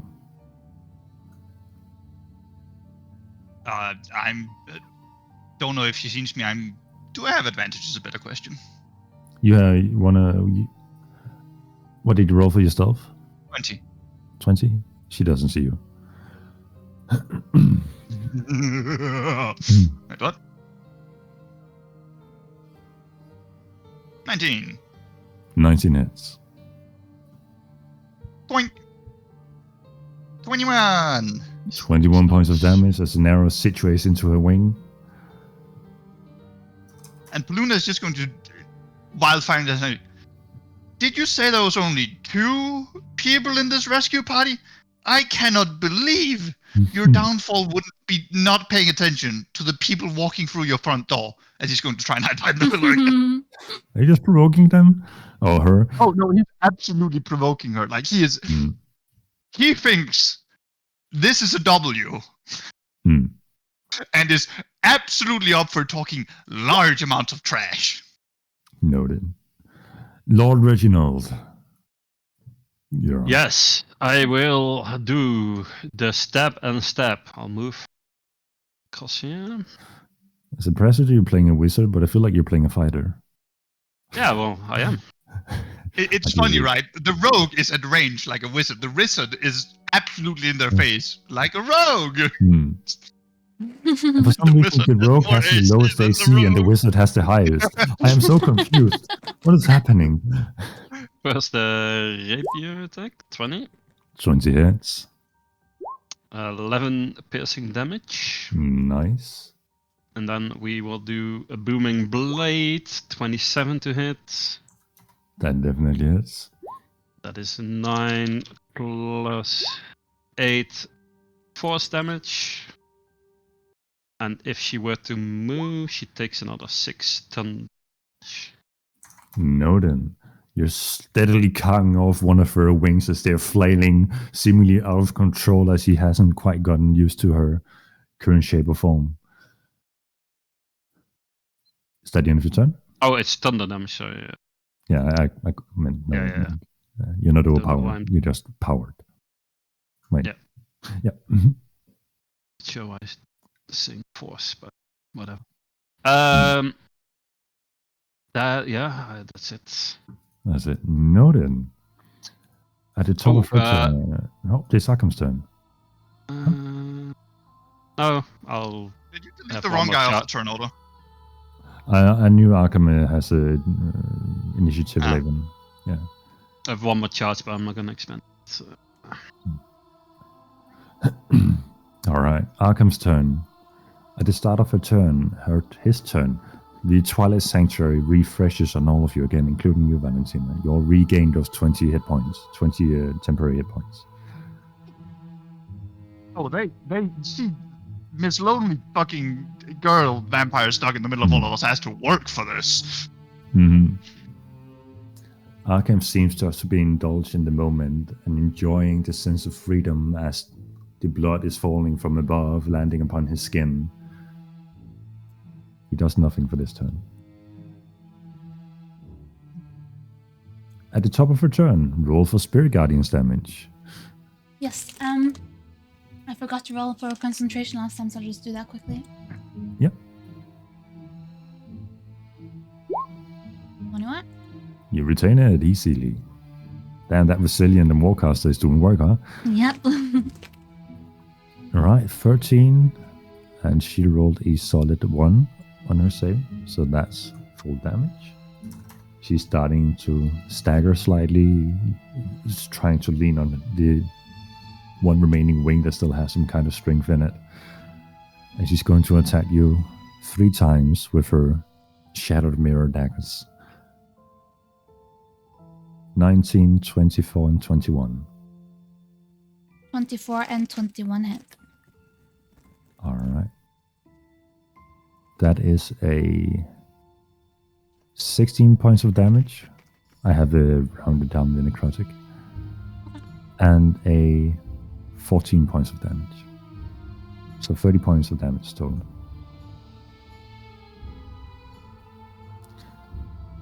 Valentina, at the start of your turn, the concentration on this absorption of the divine energy stops. And you feel renewed energy within you.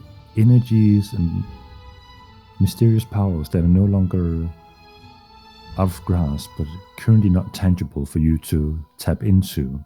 But you feel there is something new there. Okay. Nice. You have a turn. Okay. The stun effect ended at the start of your turn. Got it.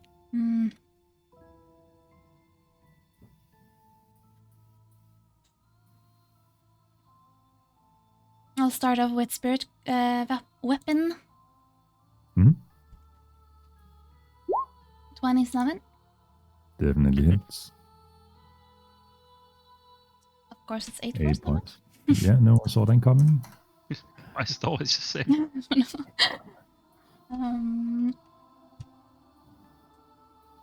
Let's see. I will do something soon.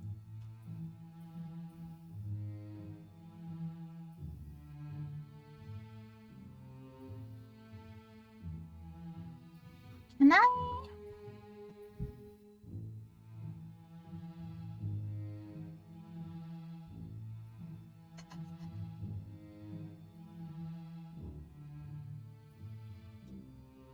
I don't know. Can you?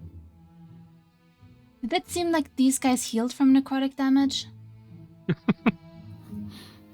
At least one That's a did. Not any. Question. You haven't actually No, seen them it's- take any necrotic damage in this room. You don't know how the blood affected them. You just know when it dealt damage to you it was necrotic, but you don't know how it affected them. I guess it's too risky. Don't even think about it. I will just use Liquid Flame. Alright. That's a dexterity saving throw. Yeah. You better stay, or she's going to take 2 points of damage. Oh, I can't see the search. Never mind. Alright. Well, she rolled 8, so she's going to take 2 points of damage. Okay. Damn. Anything else? No. All right. Paluna, you're up. I mean, we're shooting. We shooting? Damn. Okay, go ahead. Shoot.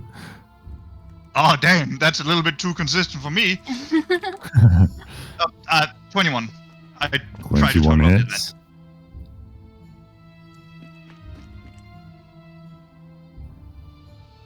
Paluna, how do you want to Hold do on. this? Hell yeah.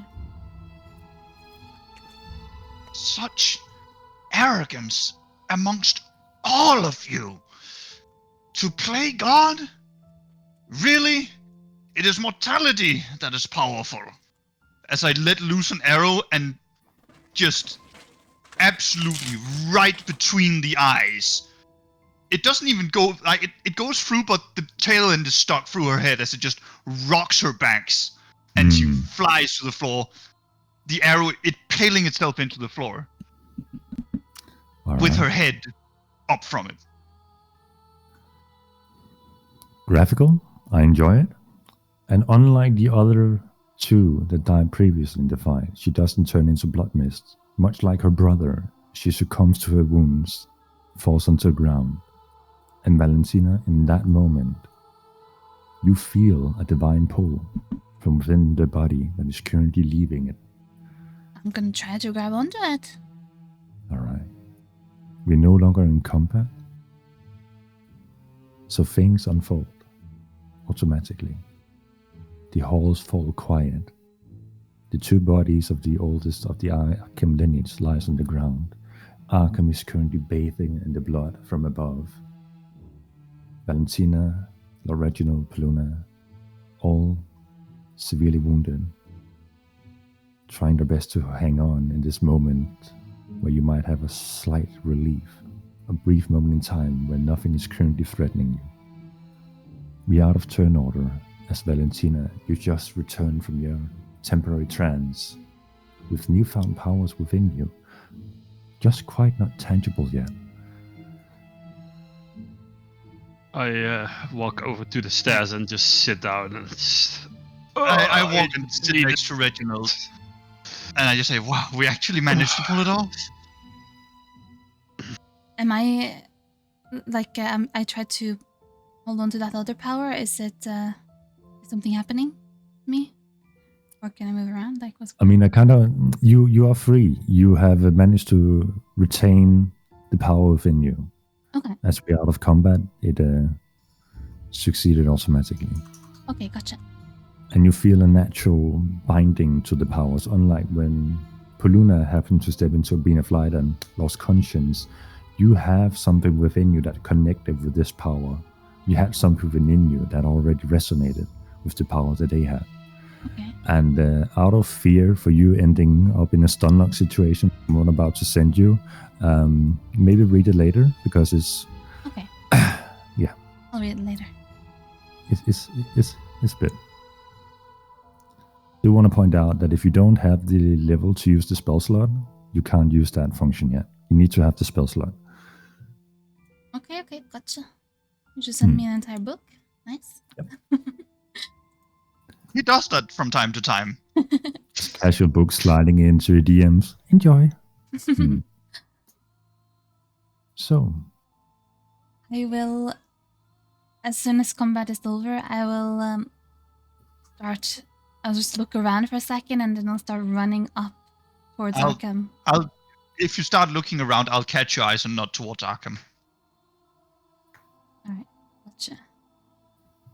I'll just run up, and when I get like this close, I will fall to my knees in front of him. He's currently still hovering in the air with the chains slightly moving behind him. And the blood is still pouring down on him. I will reel in front of him and just say, Arkham, I found you.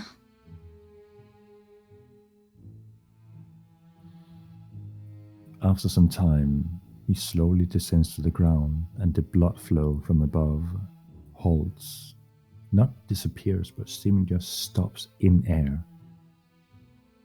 As he soundlessly steps onto the marble flooring and his clothing begins to transform back to his more civil appearance, no longer looking as deformed, no longer looking like a creature of the night ready to pounce, but more so regaining facial features of an elf with long hair, now no longer rugged up or anything like that, but more so formal, ready to rule with a noble air around him.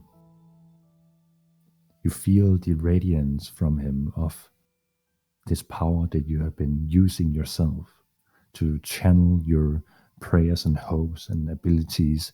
You feel that raw connection to the person standing before you. His clothing becomes this beautiful nightgown of dark and silvery lining, trailing behind him as his with naked feet stand before you, looking down at you and holding his hand onto his head. With many years, I have tried calling out. I do not know how many I have lost. I do not know how many tried.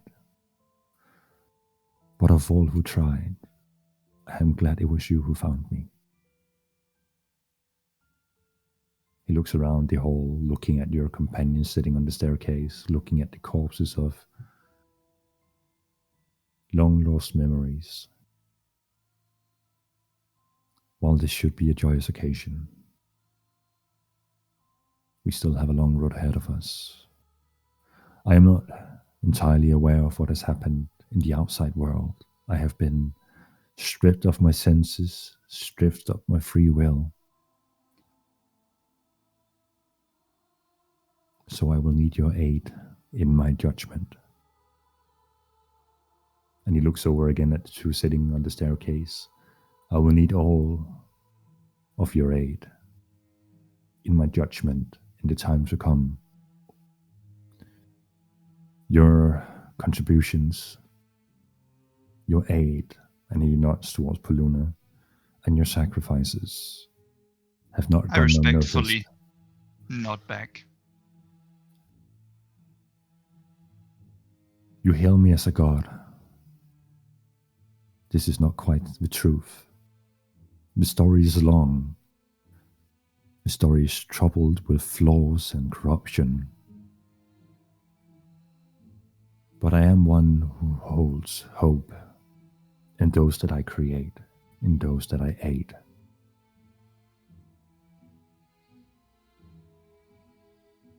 I look I'm up sure you all at him, where I'm kneeling, and I say, God or not, to me, you are one because you've helped me through my whole journey. I couldn't have made it here if it wasn't for you.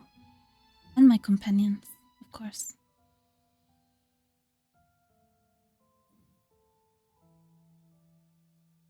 He nods without saying a word and beckons you to stand up to meet him eye to eye rather than of different ranks. I stand up. We have decisions, actions, preparation.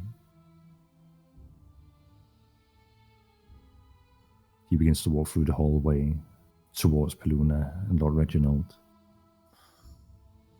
looking at the two of you wounded.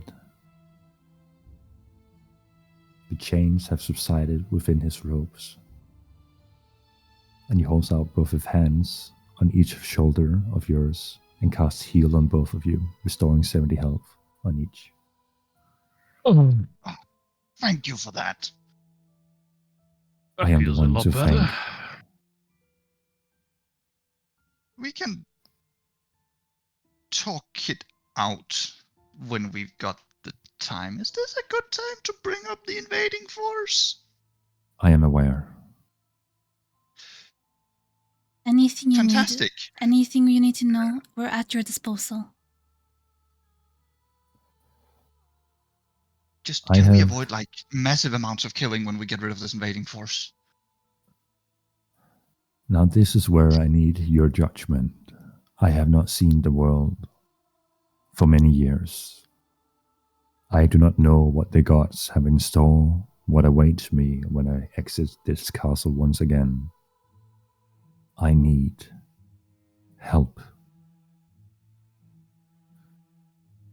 I have heard Well, my creations speak of an army of gods conspiring together, not just alone as they used to do. Cyric once, Cyric now. Oh, ah, well then. I Valentina, apologize if I heard correctly, Valentina, but did you say something about Cyric in Darkhold during that fight? Darkmond, yes. He was the one who created people who were trapped in underneath Darkmond. You can see Prune Sword snapping in front of him, just like, go. Whoever that is. You've been experimenting with undeads like Khmer. No, but if this Cyric guy is playing at the grand divine scale of schmuckery, and Khmer was, I think it's fair to assume that everybody who was sort of, had a stake in Darkmond would have been part of this divine coalition. So that mask schmuck is probably part of it too. You're not entirely wrong, but not entirely correct either. I'm used to it. Cyric is a god. He tricked me into following him. I left the Shadowfell as a young aspiring cleric hoping to heal the world. Grand ambitions, thinking I could serve the Raven Queen. Cyric once appeared before me, feigning to be the Raven Queen. I blindly followed for so very long. He hailed my creations as newfound knowledge to push the world forward to better times. But as he saw that my creations were only meant to heal those who could no longer be saved by mortal means, he bound me in chains, locked me in this chamber, chains woven of my own blood and sinew, fortified by his own magic. Since then they have used my blood to corrupt vampires, to spread a disease amongst them that could only be spread to living beings. These Dhampirs are none of mine and should not exist.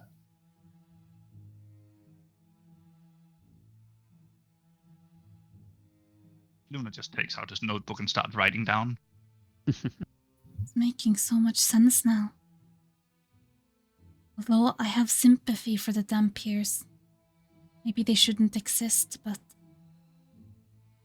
they didn't choose this life for themselves. I need your aid and your judgment. They are all created using my blood, and I can recall it at a whim. But that will cost many lives. At the same time, you stand at an eclipse of war, where the Dhampirs can serve as thralls under my command. Or they can run wild, feasting on the flesh of those that seek to attack us. Well, if I may, I know these attackers. They think they are righteous in their purpose here, but many of them are innocent themselves. They're just following orders. Is there any way you see a possibility of not having a war? Maybe is that possible? Well, We have There to is- defend ourselves, Original. No, wait, Oh, hold on, so hold on, you're hold on. gonna just kill all those innocent soldiers from the Paladins of Tyr? Guys. You're missing the forest here. The forest? Yes, for the trees. I sort of nudge to the two down here and say, didn't we just kill the great evil in Darkmoon? No, in the what's it called, Breakpoint? Didn't we just do what the Paladins of Tyr really, really wanted to have done? Oh no. They're not done. Oh, they're not done, but this might be the best that they can get. And I think... You I don't think- know them very well. They No, will but I not think rest if we- until... If we come out Heavily. with the body of Camille, we might be able to convince them that the problem has been dealt with, and maybe all of this will sort of just settle down on its own, die out of its own. Their leaders are gone. The great power beneath that has made this whole monstrosity will peter away on its own. Leave it alone for some years, and it'll probably fade away. Like I Maybe? said, you don't know them very well. When I'm I pretending spoke not to know to... this kind of people very well. When I spoke to Lord Erdamus, he mentioned all these foul creatures need to be eradicated. His words, not mine. So there you go. The moment you mention Eridamus, you see a visible reaction from Arkham. Eridamus is still alive? You know him? He was a young, naive man when I stumbled upon him the first time. I was serving, hoping to aid the world alongside my own companions at the time. He gained some guidance from me, but I never expected him to survive what transpired, the cataclysm. Well, he did, and he now rules over the Paladins of Tyr. Those very same Paladins that are here on the doorstep. I highly suspect him of being an avatar based on the numerous Oh, things he he's been is. saying. No, he definitely is. From what you told, Wait. what an avatar is. I'm Oh, sure he is. I think he even. so you are confirmed that buying one. avatars exist. Well, I think he pretty much confirmed it when I spoke to him in my dream. So yes, I think you might be correct. Well, I have a suggestion to all of us. Let's get out of the depressing crypt as step one. Unless there's some reason to stay down here. I don't know if there's still anyone upstairs. Was this the entire Arkham lineage? Are there more? I have no idea. I sensed that some of my chains broke before your arrival. I imagine your newfound companions managed to do a few things. Those were the Paladins of Tyr we convinced to go in here and go nuts first. We called them distractions. Yes, to cause a distraction so we could sneak in here. Seems like it worked just fine. Well, I originally created 12, 4 dead down here. I imagine some are dead above, but many years have passed and I've heard rumors of the lineage weakening over time. This could have been the last of them. I don't sense any of my stronger lineage around. I do sense the town above, but none with a direct tie. None of my first are still around.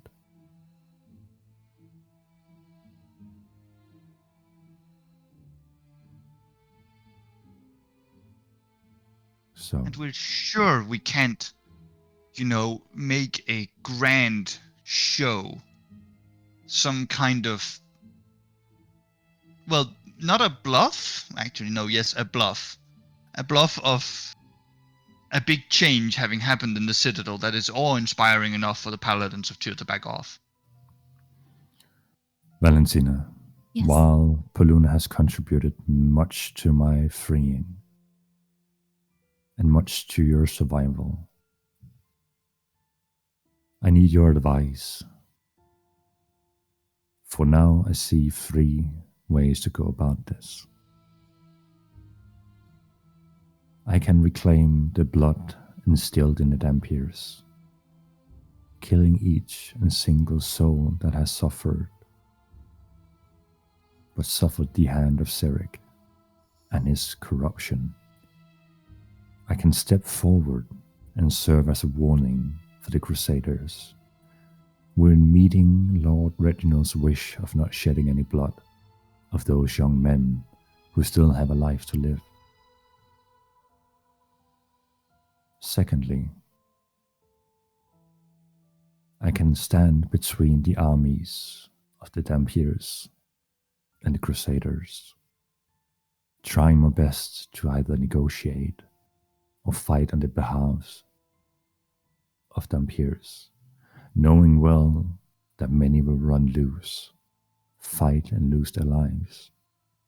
But the few that survive, I can spend time, much time, with the numbers outside the city to restore their lost lives.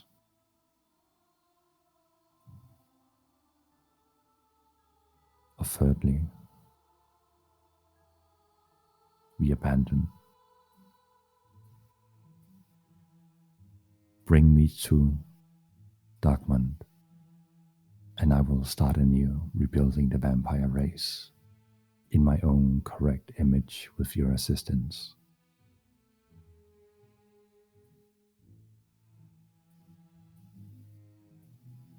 This is your choice, and I will follow your counsel as my high priest.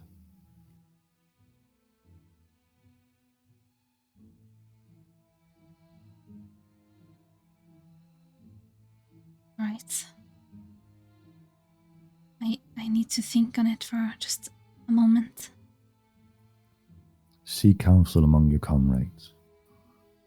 I will proceed upstairs, clean up what is left of my creation's corruption. Okay. Seek me in the Grand Hall. I have one question before you leave. The vision you showed me, the sick woman, is that me? While I was bound, I tried my best to strengthen our connection and our bond. The more you spoke to me, the more you sought my presence,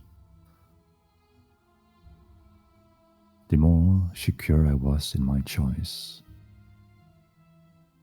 of curing you of your illness when you sought me out those many years ago.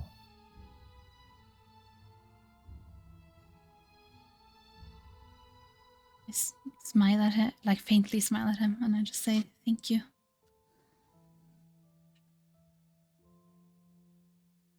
You may not remember many years. Sirik's tricks, they corrupt and twist and erase memories to their own benefit. But you are just as old as my firsts.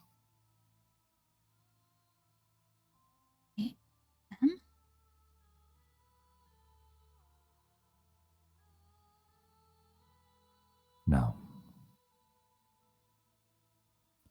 seek counsel with your comrades. Yes. And he begins to glide past you, once again levitating above the ground, and you hear the dragging of chains, not in a violent way, just like a chime, as it follows him out the room.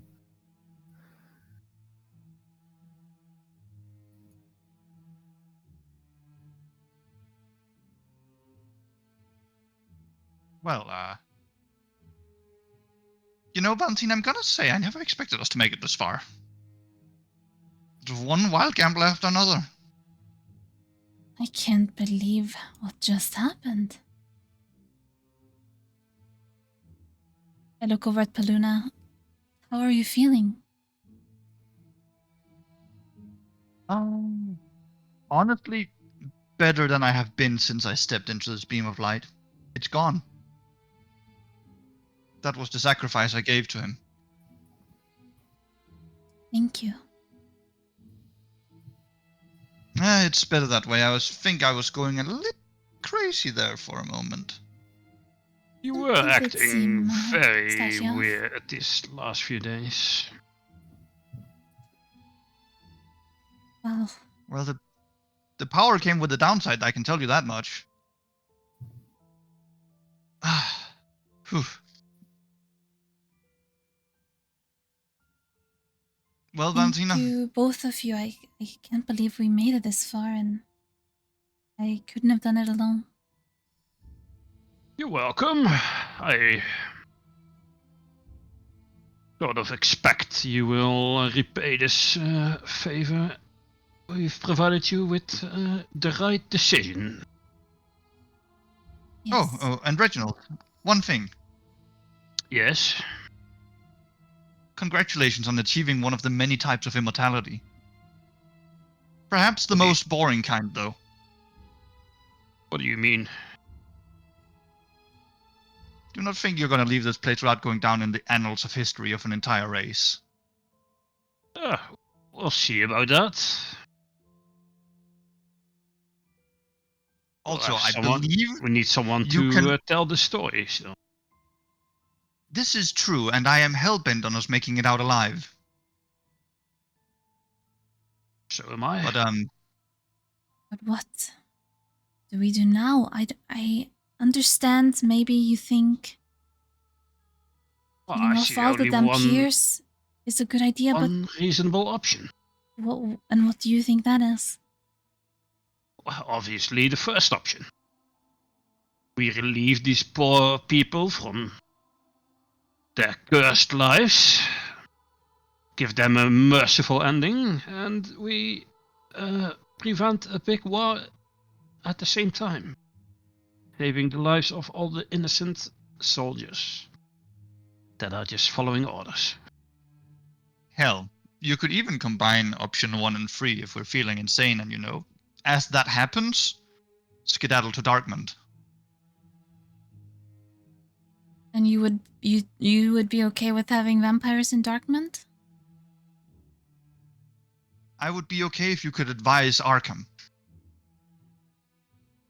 I think he trusts you, and I think the two of you might actually be able to reform the cursed destiny of the vampire kind. I know Dampiers, and I know they have been cursed with this affliction. I was one for a little while. But it's not their fault. Should we really take away their lives? Not No. all of them are evil like Mikhail that you met. Who's just out there living his life and helping those he can help. Does he deserve to die? They never do. You know, Valentina, if a horse has its legs broken and has to stumble for the rest of its life, when you kill it, it never deserved to die. But at the same time, a lot of people would describe it as a mercy. A calm end. A way to an afterlife. Mercy killing is an option. Sometimes the best you can do for someone else is let it end. What about This new is the best- Dampiers? Won't we just keep having the same Well, problem? there won't be any new Dampiers, would there? I don't know. Not when you and Arkham As long as work you and together Arkham do not to... decide that the world needs to burn, I do not suspect there will be. But those who are bitten several times, they become Dampiers. That's how it's been working, right? So What if Didn't you say a something about whole vampire takes off and I met a vampire, a crazy vampire in the Mage Tower a long time ago, and he I think only Arkham is capable of actually giving you the truth and those answers you need for that question. yes.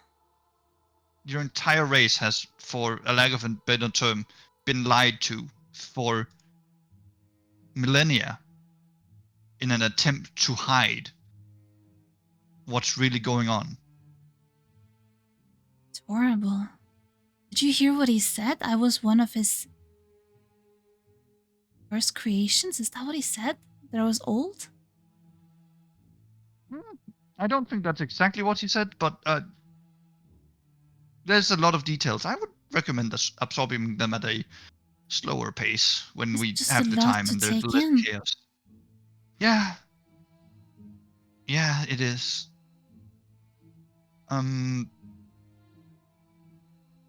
So option 1 is eliminating an entire race, which is what I've been trying to prevent happening. Although, not giving up on your dream is fair. Do not be afraid to stand and say that I came here with a true goal of saving the unsavable, of finding a path where there seemed to be none. Do not be ashamed of that. so option 1 was killing all the Dampiers. And then trying to negotiate with Dear Sanctum, correct? I think Arkham meant more like... How many Dampiers are there out there? What happens if he gains all their power? All the power into them. He's going to become strong. And with such strength, I very much doubt that even an invading army of zealots and paladins would go against it willingly. Besides, it would show that, almost everything in here has died. Vast majority of the goal is accomplished. If you don't have to face the very, very dangerous thing that's staring you down and actively telling you, try me, I will kill you, and you saw most of the things you wanted to get done, most people can accept that compromise. They can take that victory.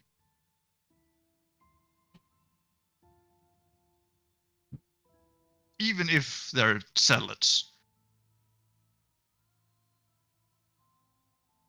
I don't know. But isn't it also, if we get rid of the Dampiers, we also remove our own defenses? Arkham becomes the defense. Well, Yeah. why would we stick around? I mean, if there's no enemy for the Paladins of Tyr to fight, then they will just leave, no? Option 3 was leaving? You can get a lot of people to Darkmount very quickly. With the Dampiers left to their own devices? Does he mean leaving the vampires behind as well? I don't know. I think he does. You should ask him. I can't. He said to recreate the vampire race from the bottom. Yes, the A fresh correct start. way, something he said. Maybe without the flaw of creating Dampiers. Maybe that could be a thing, I don't know. I just know that if we stay here and fight with the Paladins of Tyr, I don't know which side I'm going to be on, to be honest. Well, now that we have just- removed the real threat, the corruption, why would you fight these people that have done no harm? Well, okay, maybe they've done some harm, but they've done so unknowingly. Because they don't think the evil is gone. And they But Lord think that is Reginald all that knows. they're... Yeah, but they won't listen to me. At least Eradamus won't listen to me. The people in He will charge. just see these creatures and still be convinced of his mission of eradicating them. I assume, at least. I could, of course, try and talk to him, but I highly doubt we'll change his mind. I told him previously that when we spoke of creating the diversion, that once we'd taken out the Arkham lineage, he would need no longer attack. And he just laughed it off and told me all vampires and Dampiers need to be eradicated, so...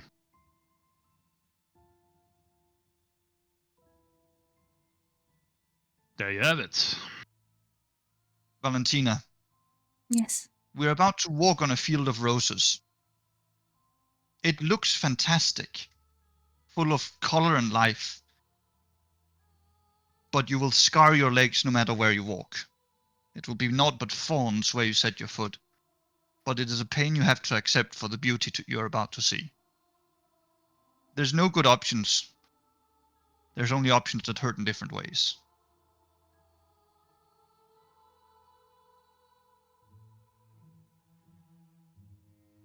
Let me put it this way. I am not going to decide over the fate of your people, vampires or Dampiers. I just know that when it comes to my people, I just know that I don't want to, sacrifice their innocent lives. That's just all I'm saying. You choose however you feel you want to. I don't want to And I'll make my sacrifice- decision according to that. I don't want to sacrifice their innocent lives either, but I also do not want to sacrifice the innocent lives of the Dampiers. Alright, so you have a dilemma. I can't pick your path either, Valentina. There's no correct decision. I don't believe in the grandness. I rarely ever consider saving many more than myself and those closest to me, much less everyone. I'll walk whatever path I end up walking. I'll go wherever the wind takes me, but when it comes to deciding the fates of others... Poluna shakes his head. I'm not the man you should look to. I can tell you what's good and what's not, but I can't tell you what to do. Well, I'm so conflicted. I don't know what to do.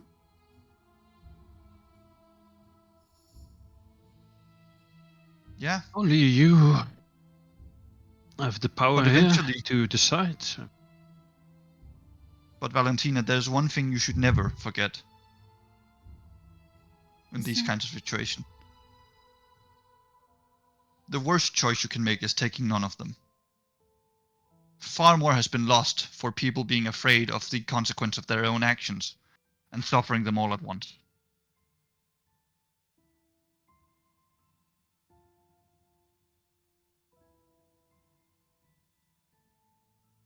Poluna gets up and from the stand starts walking out and say, think while we walk. Maybe a good walk will help you convince. I'll go. And don't be afraid to talk with Arkham about what really can be done in terms of more practical terms. Sometimes looking at options can be a bit tiring if you put them into separate boxes of what can and cannot be done.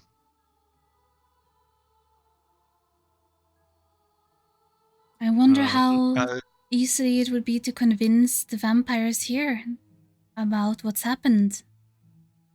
I honestly just think Arkham has to open his mouth and sort of push a little, and that will come very quickly. Yes, I'm sure that won't be the hardest thing here. You two have a walk. I'll just stay here for a little bit and inspect these bodies, see if there's anything of value, and I'll come up after you in Bodies? a second. But hold on. Poluna sort of gets up and quickly jogs over, opens the door to the room where Kamir's body is. Is Kamir's body still there? It is still there. Still lying Thank there, decapitated. God! This schmuck didn't do his disappearing act this time. Maybe you should grab his head and keep it as a trophy in Darkman. You can see Paluna just opens his trunk, puts the head in, and closes it again. Oh no. You know what? I will take personal gratification in hanging the head of the man who killed me on my wall. Don't say that's barbaric, Reginald. I know you're thinking it. It's fair.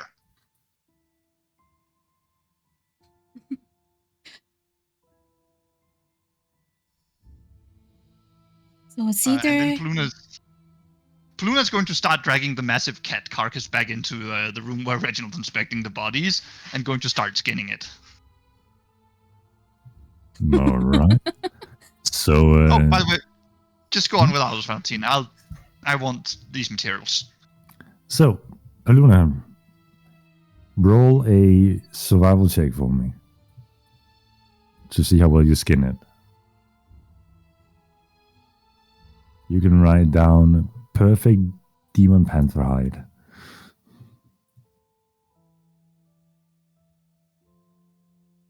Reginald, all of these weird magical creatures, they make for good stuff for, like, making magical shindiggery, right? Sure. I mean, that one would make a fine rug in one of my manor's chambers. I'm sure someone will pay a handsome price for it.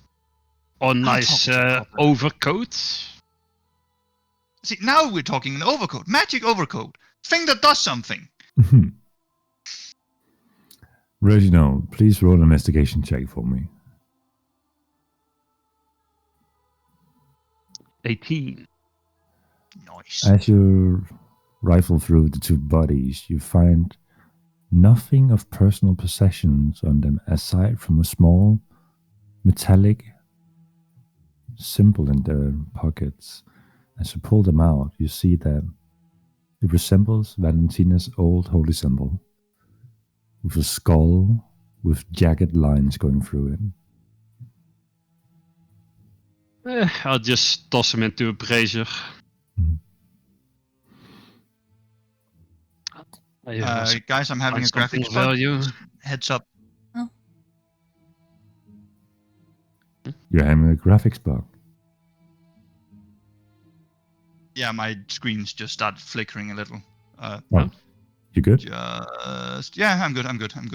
Okay. I'm just doing some of the old looking at computer things for a moment. So just go on. Valentina, you walked up ahead to meet Arkham within his hall. Well, before I get to there, I would... Damn it. Still don't know what to do.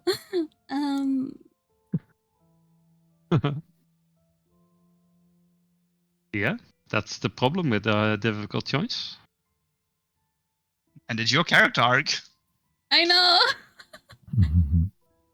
I'm just going to put you down on this map again so you can see the opportunities within the castle halls. Okay. So if you can put down a token so you get vision, and I'll pull you into, just so you all have something to look at the moment. I see. Is that a small person down there? Who's that? That's also Valentina. God, she's cloning. Oh my god. You just use that, right? Yeah. There's multiples now. You can as well the Paluna and Reginald, just so I can give you some vision. My thing is no longer working. I have discovered the problem. I see everything. Okay, you see everything. Yeah. There's no fog of war. Oh, well, okay. Yeah, just had to make sure that you could see. See that big giant gold pal in the bottom there? Yeah. I realized what happened. Roll20 broke some graphics thing for a moment there. Okay. Perfectly normal scenario. I'm just going to put Arkham's ascended form down so you have a general idea of where he might be. While Valentina is walking up, I'll just say to Paluna. Paluna, I know she has a difficult decision to make. What is your honest opinion? What do you think we should do? Honestly, Reginald, I pity that Ampere, but their life will forever be a stunted and chained one. It would be a last gift to a pained people. So you agree with me then? We should just go for option number 1 then, yes? I mean, I didn't want to force her or anything, but it's clearly the logical decision, isn't it? Yes, but even with logic, such a sacrifice should not be made by an easy heart or logic. I know. It's painful. But just don't know what I'm gonna do if she chooses war with the Paladins of Tyr. I know they sort of kicked me out of the city, but they're still just normal human beings, you know? I feel like their lives are just worth a bit more. Can I get to draw the card of ancient elven wisdom from the forest dwellers for a moment on you, Reginald? You can certainly try. When you pick up a weapon and fight for a cause, no matter if it's a beloved one or an evil one, you've decided to fight. That's how wars happen. So, even when the best men decide to put their life on the line, sometimes innocent men with swords become guilty ones. Paladins, zealots, city guards, elvish adventurers. It's our lot in life to dictate a little more, but at the same time, we must bear the cost. You're never more innocent than the cause you follow. That's why I always followed my own. All of these men, they've come here with nothing but the belief that they are here to purge the guilty. They do not wish to look past the blade of their own sword. Does that not in themselves make them guilty of ignorance? Is innocence maintained by never looking, by being ignorant? Or is that just another choice?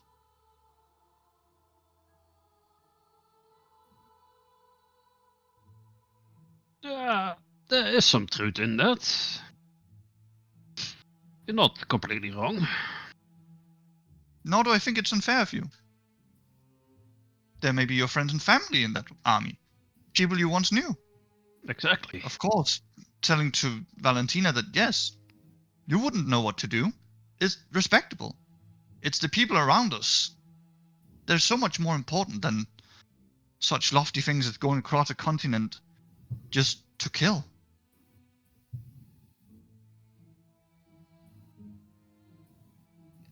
At least that's my belief.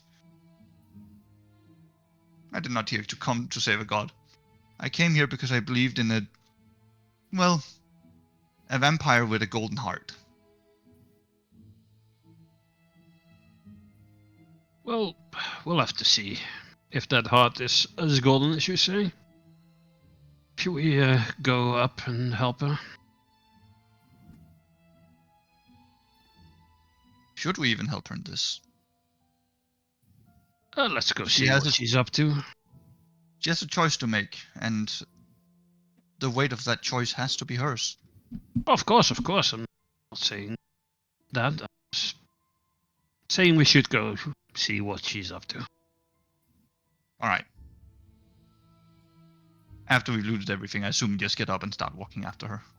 Alright, in that moment, Valentina, you enter the hall where Arkham, you see him for a brief moment with another figure blocking half of his body, looking towards him with their backs towards you.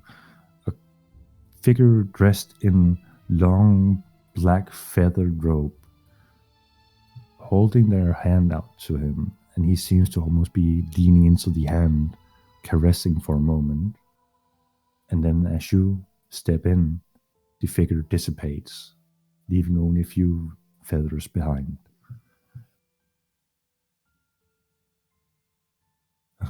Valentina. And he looks around the room, and on your right hand you see 3 dead familiar figures, the paladins that you had used as bait, next to 3 massive blood splatters on the ground.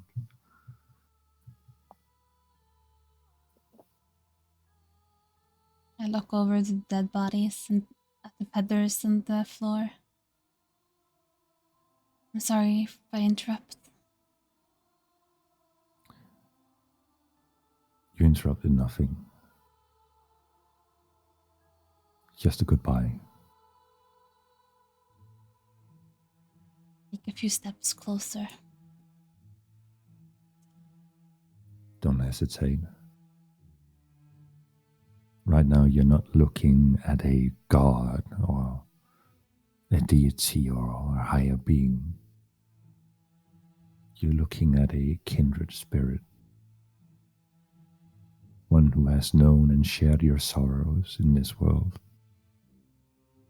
And one who hopes to end that kind of misery that you have gone through, both in the past and present life. I'm sorry to see what happened to my creations, how Serac twisted my creations out of jealousy, how these Dhampirs now suffer when they should have been gifted. Yeah.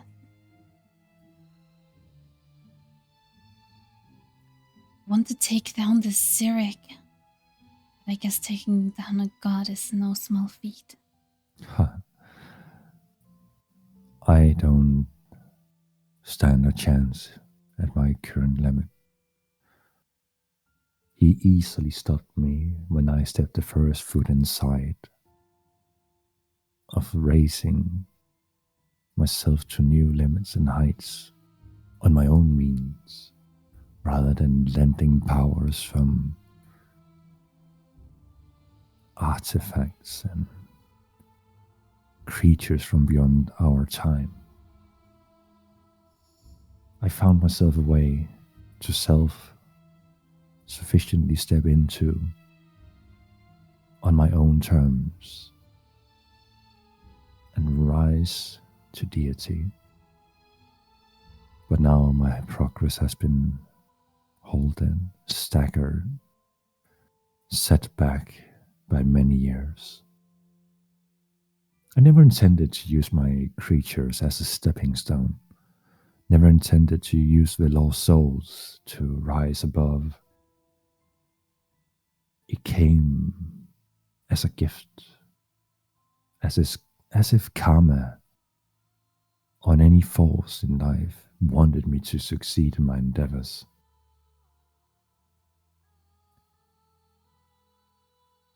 But now I'm here. So clearly I was punished as well for being greedy, for having ambitions.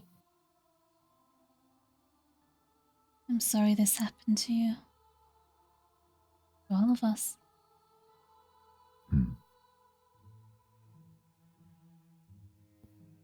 We have time. That is one of the many gifts my transformation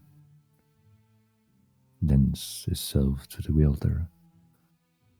The gift of time, or the curse.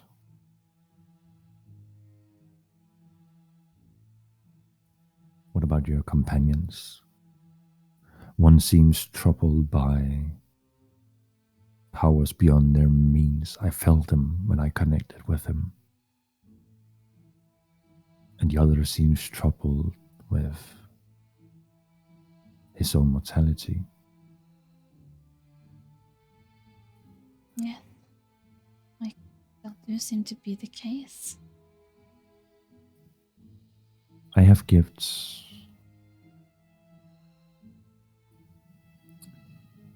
I can help the young elf understand himself and his challenges. He does not quite seem to be aware of what he is dealing with or how to deal with it. He might think in this moment that he might be free of it. but I heard it within him even as I drained the last essence. I still heard it whisper. And for the fine gentleman, I can bestow upon him the gift that I have bestowed upon you. I don't know if he would agree to such a thing, but it's a very generous offer. It's his choice. It is indeed his choice. I will not force this upon any who does not wish to free themselves of their suffering. Yes. Have you made a decision about my proposals? Speaking of choices, the Dampiers, they never had a choice. And although I always wanted to help them, I'm afraid that maybe the correct choice is to recall their blood, like you said, end their suffering once and for all. He walks closer to you. Are you certain, Valentina? I know you have friends amongst the Dampiers. I also know your friends are suffering, but it can be hard to let go. You can just see like tears, like she's trying to hold back tears coming up. I do have friends among them, and I've even experienced what it's been like being a Dampier for a short while. But this wasn't meant to be. They weren't. It's not the image they were supposed to have. It's not how what was supposed to be created. It's Zeric's twisted idea of what a vampire is. They're suffering on a daily basis, and if we don't put a stopper to it, it'll just continue like that.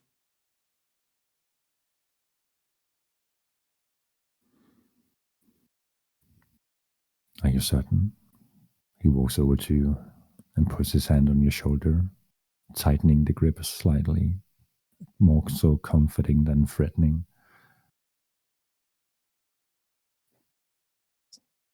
Tim takes a deep breath and swallows and just says, yes, I'm certain. You're certain you want to help these people move on beyond their curse? Yes, I want to help them. I don't want them to be doomed. Understood. In that moment, you feel the grip on your shoulders tighten. He lifts you off the ground, and you begin flying at a slowly accelerated speed with him out the castle doors, up into the night sky, looming above Breakpoint, looming over the city, at first down on the Vampire District. You see him taking in the sight of this city for the first time in many years, looking down on his creations. You feel a slight whimper coming from him, either of regret or longing or just pure compassion and understanding. He then turns his gaze towards the Dampier district, slowly glides over with you to loom above the castle walls several hundred meters up in the air.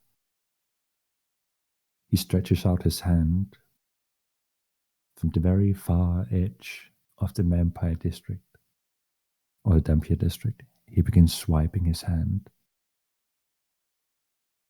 And as he swipes, you begin to see blood rushing out of nowhere as a tidal wave sweeping over the entire Dampier district.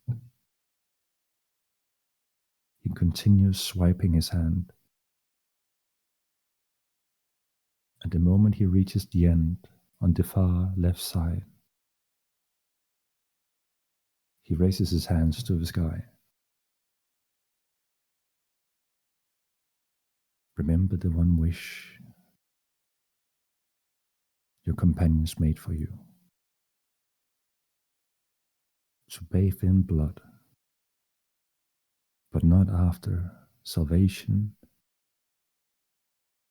or greed or hunger,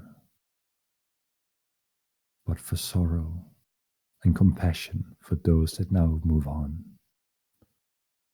Thunder cracks in the sky, and in that moment, the blood begins to rain. The streets of Breakpoint begins to flood with pools of blood. Several vampires begin to exit their houses and inns and stores and begin to look up into the sky. There they behold you and Arkham, and a natural sense of reverence floods over you and down into the streets, and several vampires kneel before this sight. Arkham holds you standing, resisting the urge to kneel that naturally comes over you. For the first time, ever since you set foot within Breakpoint, the city has never been this quiet.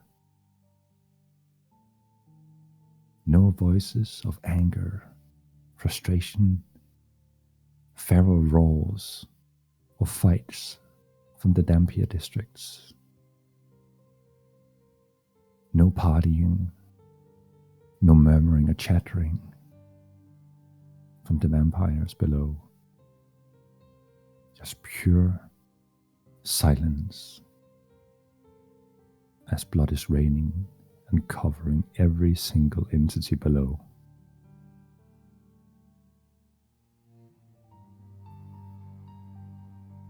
It is done, Valentina. I will carry this regret of losing, of having these people suffer. But I will carry the regret while trying to rebuild with your guidance and counsel.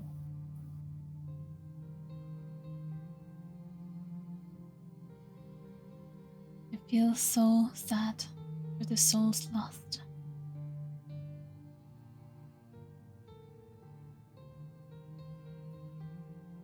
May they be at peace now.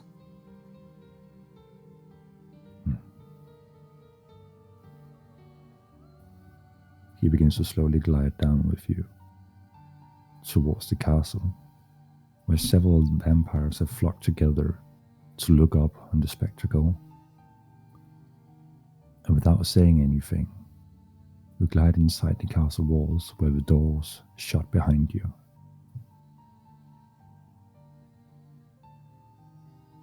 You enter the larger hall within where you first found him after freeing him, where your companions are now standing and waiting for you as you slowly descend and land on the flooring below.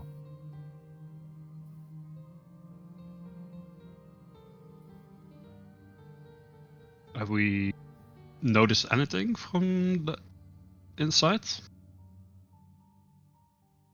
Eerily silence. And you now see Valentina and Arkham covered in blood. Looks like they've made their choice, Reginald.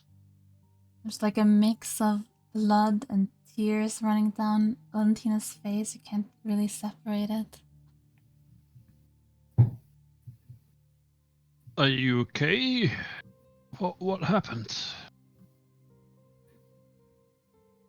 You made your decision then? Yes. The Dampiers are no more. We see almost Dreadful like choice. a relief on Reginald's face. Like, I think you chose well. Nonetheless, it's a dreadful choice. Yes. The innocent and cursed, silenced for having done nothing wrong. Yet, in doing so, you have perhaps averted a war and created a future. When one way or another they were chained as well. And you Another set them free. free. You made a difficult choice, Valentina, but you should be proud of yourself. Even though it may not feel like that. In the future you will see what you did here. That it was the Well, correct thing Reginald, to do. she made hers. Are you ready to play your part? I will do my utmost to convince Paladins of Tyr to retreat. I don't see how they have any further business here. Arkham. Unless they are here for Arkham and these few remaining vampires. But they should pose no threat to anyone.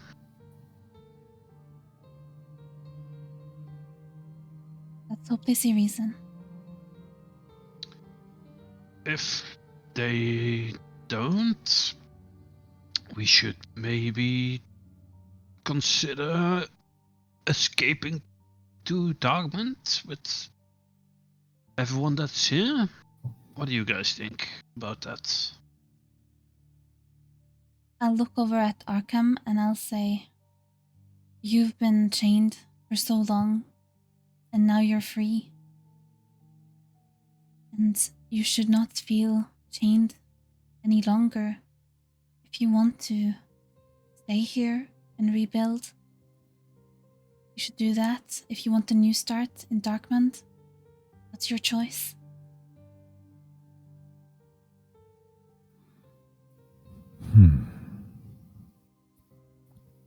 I think after many years here, the looks of the city and the walls might leave a sour taste in my mouth.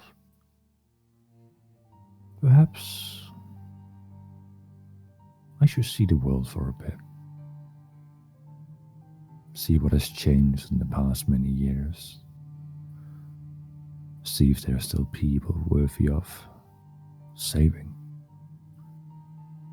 Perhaps see if some friends are still around.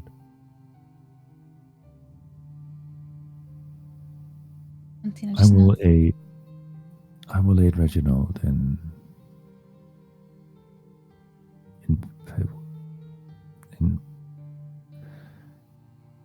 putting forth a message that the vampires will not be a threat to anyone. And unlike the Dampiers, we have our self-sense, consciousness, morals. At least they will, after a few days of my talking to them. Before we part ways, though you are welcome to stay for some days to see the transformation as we remove the soul side of the outskirts and teach the vampires what it means to be a society of people who know better than.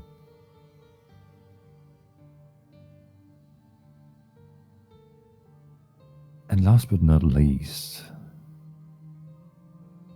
tell people that drinking blood is not necessary. What? I created vampires to be more than those who inflict pain. You know, that gets rid of a lot of dilemmas. I won't lie, Valentina, I was slightly concerned about the logistics of blood for housing 100 plus vampires in Darkmount. Wait, we don't need to drink blood? While I am here to provide my protection, Lathander can no longer reach you with his condemning ways of mine. The blood was Cyric's way of transmitting his curse while also aiding protection from Lathander, who would otherwise have burned up every single one of us.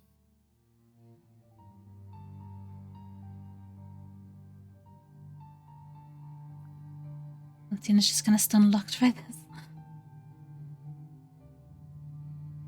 So does that mean there won't be any creation of Dampiers either? The blood I sent out tonight was mine that has returned from those suffering, once again instilled in my creations with my blessings.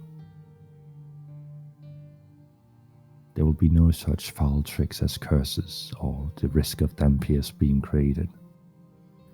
I can't say what Cyric might have hidden away from my sight, as I have just gotten back into seeing. Of course, he might be still up to some trickery, but at least for now everything seems to have resolved. This Arkham lineage, they brought in innocent people, slaves, for blood that we didn't even need to create Dampiers that they then threw out and treated like dirt. To have a feral, savage army for Cyric to use in the war to come. Correct. At least his army is gone. That's something. Not just that, Valentina. Perhaps that is your true heroism tonight. You've gotten rid of a system that would perpetually find people of innocence and bring them into nothing but a cursed, tortured future bound to be slaves, warriors unbidden for an evil god. And I'm no longer bound by blood. I guess I never really was.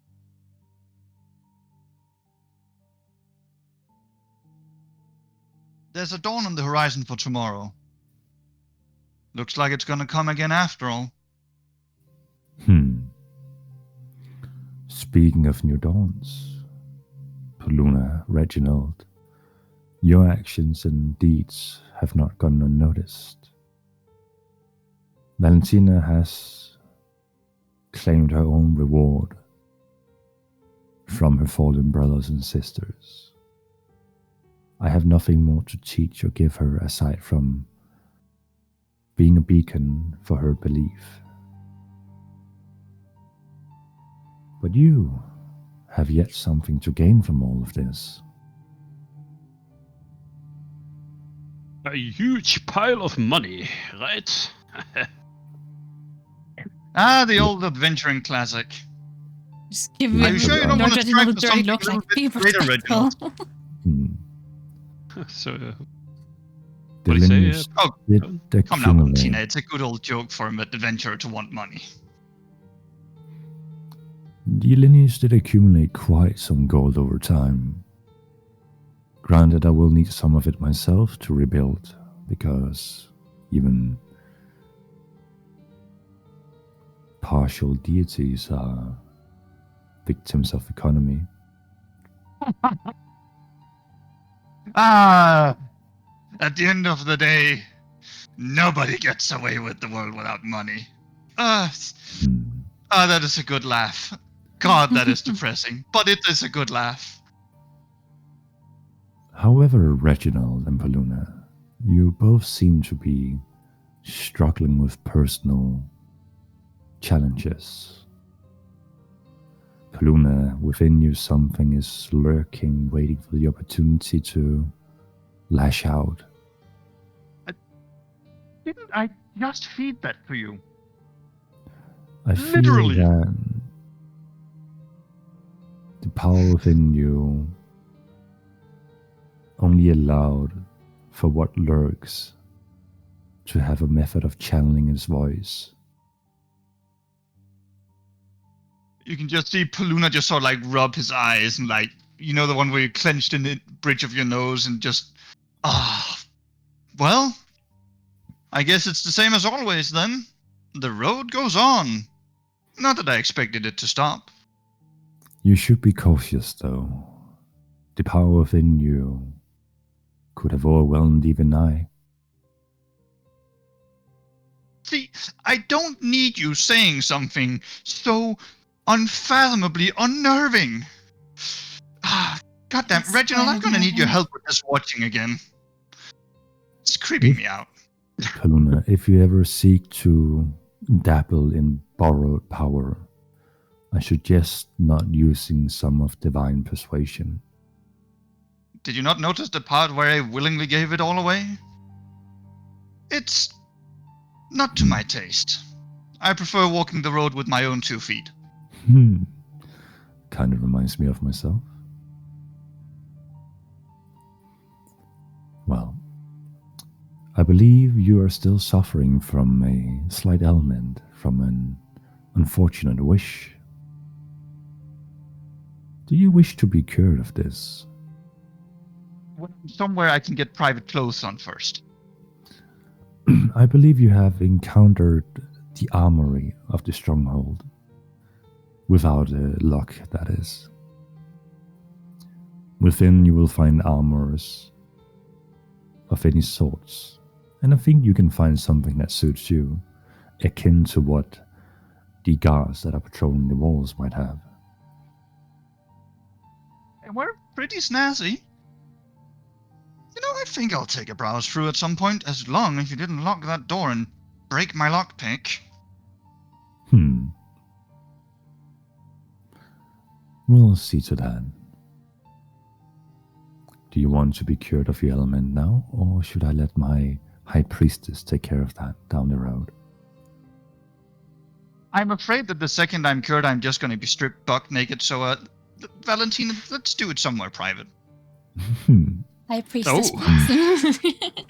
You want to be alone with Valentina? What? Lord Well, Reginald. he just says he wants to strip only in front of you, not in front of me. So. Valentina is like starting don't feel to. left out, Reginald. Luckily, you can't tell on her Oh, face no. because it's covered in blood. But if she wasn't, you just we sort of made her red from this high priestess, and then naked, and then You hear a Oh, slight and I laughter have- from Arkham, and you see him go into contemplation of something. Perhaps that You is know- how we enhance the vampire race. Perhaps we should find a way for the race to naturally procreate. Oh, Valentina! You see Reginald just like point at her and laugh. just quickly look over at Lord Reginald and just like, and then look back at Arkham. I think that is a wonderful idea, like other races, if it's that possible. We're going to Come find with- you a very handsome vampire husband, Valentina. Just ignore that remark. Now, Lord Reginald. Oh, what was his name we sent to Darkmont? I'm sure he would do. Luna, that's enough. Fair enough. Lord Reginald, I Yes. see you struggling with insecurities of questions of moral and your own mortality. I believe you're familiar with the gift that I can bestow.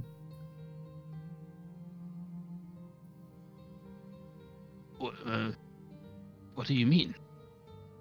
You did not get to go long without a moral dilemma of your own, huh? I can strip you of your ailment of human mortality and set you straight and align you with longevity far beyond the means that your family has. You mean to turn me into a vampire? Perhaps you could be the first of a new time of new means. Very curious. I'm not going to lie when the promise of,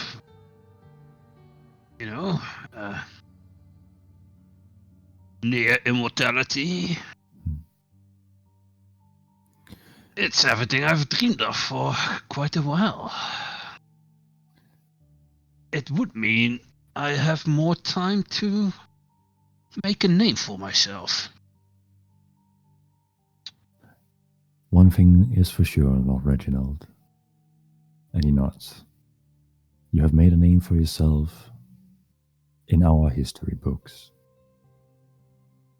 Yes, I mean, that's all good and well, but don't take offense, but who cares about a few vampires? I want to make I want to make a name for myself in the big books, the whole continent-wide stories. You can just see Paluna smiling a bright smile at the sight of this. But, I mean,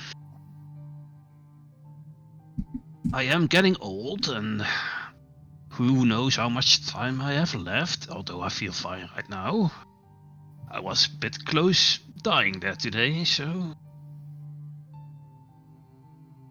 Let me ask you one question. What exactly would happen to me? I become a vampire and then... Once you become... Perhaps that is for Valentina to tell. But as the first of a new lineage, I assure you that I have seen and had enough suffering. I have contemplated of my own procedure of doing so. And I think I found a way to properly instill the transformation without having to strip you of you. You mean he gets to keep his memories? Yes. Oh, yes. Any other possible side effects? As long as I am around, I will hold my hand over the protection from Lathander's burning rage. And if you're looking for the whole procreation, I think we can fix that before we try with you. Oh, I'm not too interested in any of that. I'll leave that to the young people. Besides, I think I would be a terrible father. Out of curiosity, will this procreation afflict only the new lineage?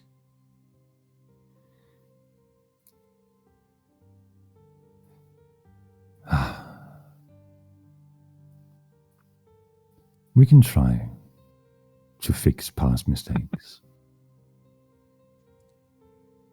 We can try and make a bit. I'm just kidding.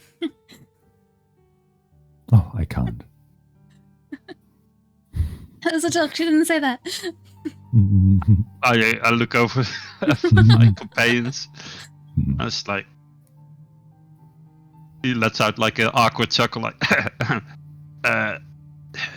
should I? I'm not considering this, am I? I'm crazy, right? I look at Reginald. This is your choice, Reginald. It's a choice I made once upon a time, although I can't remember, but you will get to keep your memories.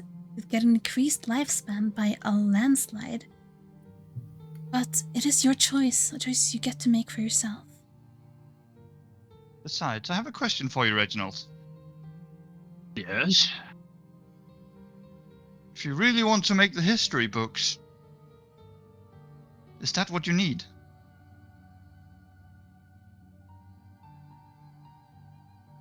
Well, Although, let me just remind you that let me your own put it- people is hunting vampires. Just putting that out I there. know. But let me Perhaps a put it better this way to ask it. How many elves are there in the history books? I don't know. Vampires? Plenty. Dwarves? Now tell me, how many humans are there? Oh, there's a bunch of them. What do you mean? Don't you have your own answer there? It's not immortality that made us worth remembering clearly. It must have been something else. Yes, it's obviously what you've done with your life and how you've impacted others around you. This is the point I'm trying to make. I'm a spry 92 years old. Don't think I have much time left, even though I still feel quite fine now. But let's say I live another 10 years, right? Maximum. What can I achieve in those? Can I topple the corrupt government of Dear Sanctum? Can I, make sure there's lasting peace for my people? I highly doubt it in that times. His arms and smiles and says, "We met in a back alley in the middle of a scuffle less than a month ago, and I convinced you to come on an adventure on a shaky boat with a rotten captain and a somewhat green crew. We sailed across the world, through dangers, into the heart of a mythical city, and changed the history of an entire race. In less than a month. You're an adventurer now, Reginald. It's never gonna be that slow." Alright. You've convinced me, Bruna. I will remain as I am. I have faith that before my time is up, I shall achieve that I've set out to do. Are you sure? No.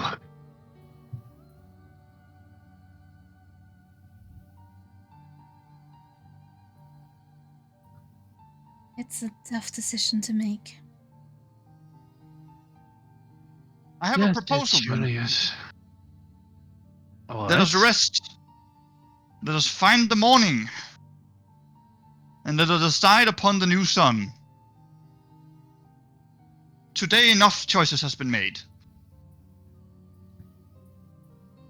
Yes, maybe you are correct. Yeah, I can always revisit this. I look at Arkham, see if that's okay. Arkham looks at you and looks at Paluna. Seeing as you're undecisive now, Lord Reginald, if you ever feel like your end or time or the afterlife is calling upon you, and he takes his nail, crosses across his chest, and produces a flask. The blood taps into it, a few droplets, and he throws the flask to you as it slows down in his speed right before it lands in your hand.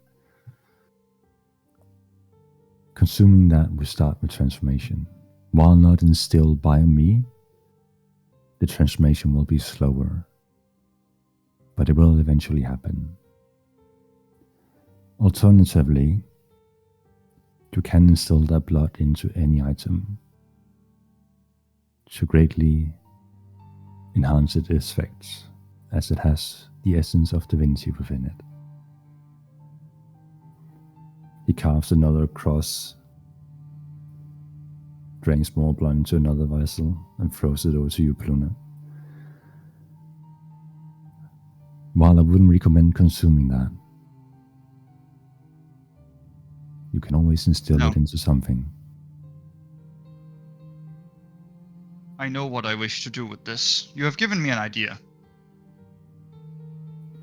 I produce one of the great links, one of the shards of the world tree. I would forge a bow with your blood and the memories of a people that is gone. Perhaps as a symbol for the people that lie here gone. Beautiful. I can only admire your self-sacrifice and what you have to fight against in the future. So perhaps that might just be the right choice.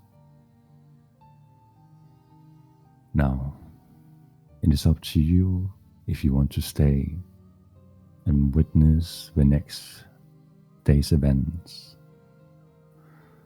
We can return home. Nevertheless, Well, I have a quite important conference call to make at my dream. I suggest we stay the night here at least. I would like to stay and see what happens to our people. I want to see I think this that's better unfold. for now. I wish to witness this history. Still have friends here in the vampires. And I want to you make can sure they're sleep safe. you can sleep within the castle walls. Then tomorrow we will walk out together. Oh, and Yes. Valentina, can I borrow you and meet you in the armory for just a short moment? Of course. Procreating time, I see. All right. Shush, Reginald. You know I am far too pure of an elf for that. Mm. But she isn't. Just looks down at the Bloom floor. just starts sauntering over to the armory. And as you leave the halls to venture towards the armory, that's where we're going to end today's episode. No. Wah, ba, Wow. ba. And on that note, Yeah. you all level up! Ayo! Oh my god! Mm. It's Oh, useless. What a session! Oh my god! It is time to multi-class. Dum, dum, dum. Oh no. So that is archery fighting style, yes? Is that what Oh it is? yes. Yeah, Yeah, obviously. Mm, The classic. We are about to get this shit to plus fucking 11 on attack rolls. Oh yeah. Cool. Epic session. Well, I'm glad you guys had fun. And if there's anything you want to discuss off stream, my DM's are open. Especially you, Valentina, Slide with into your the book you DMs. got. Yeah. I need to read through the book. Mm. Oh my god. Well, thank you all for today's session. I'll be jumping off. Awesome session. Thank you. Yo. You guys have a good time. That was fun. Alright, guys. I'll see you next time. Bye-bye. Bye. See you around. Thanks for watching, guys. That's it for tonight. I will be back tomorrow morning with our Oblivion stream. And then next week we continue Against the Gods with episode 33. Glorious victory, yeah. No, Vulcan, that's not what it means. Damn, I am so excited. So much happened this session, so a lot to think through and cook on while I do my level up. Anyways, have a good rest of your evening and see you tomorrow morning. Bye-bye.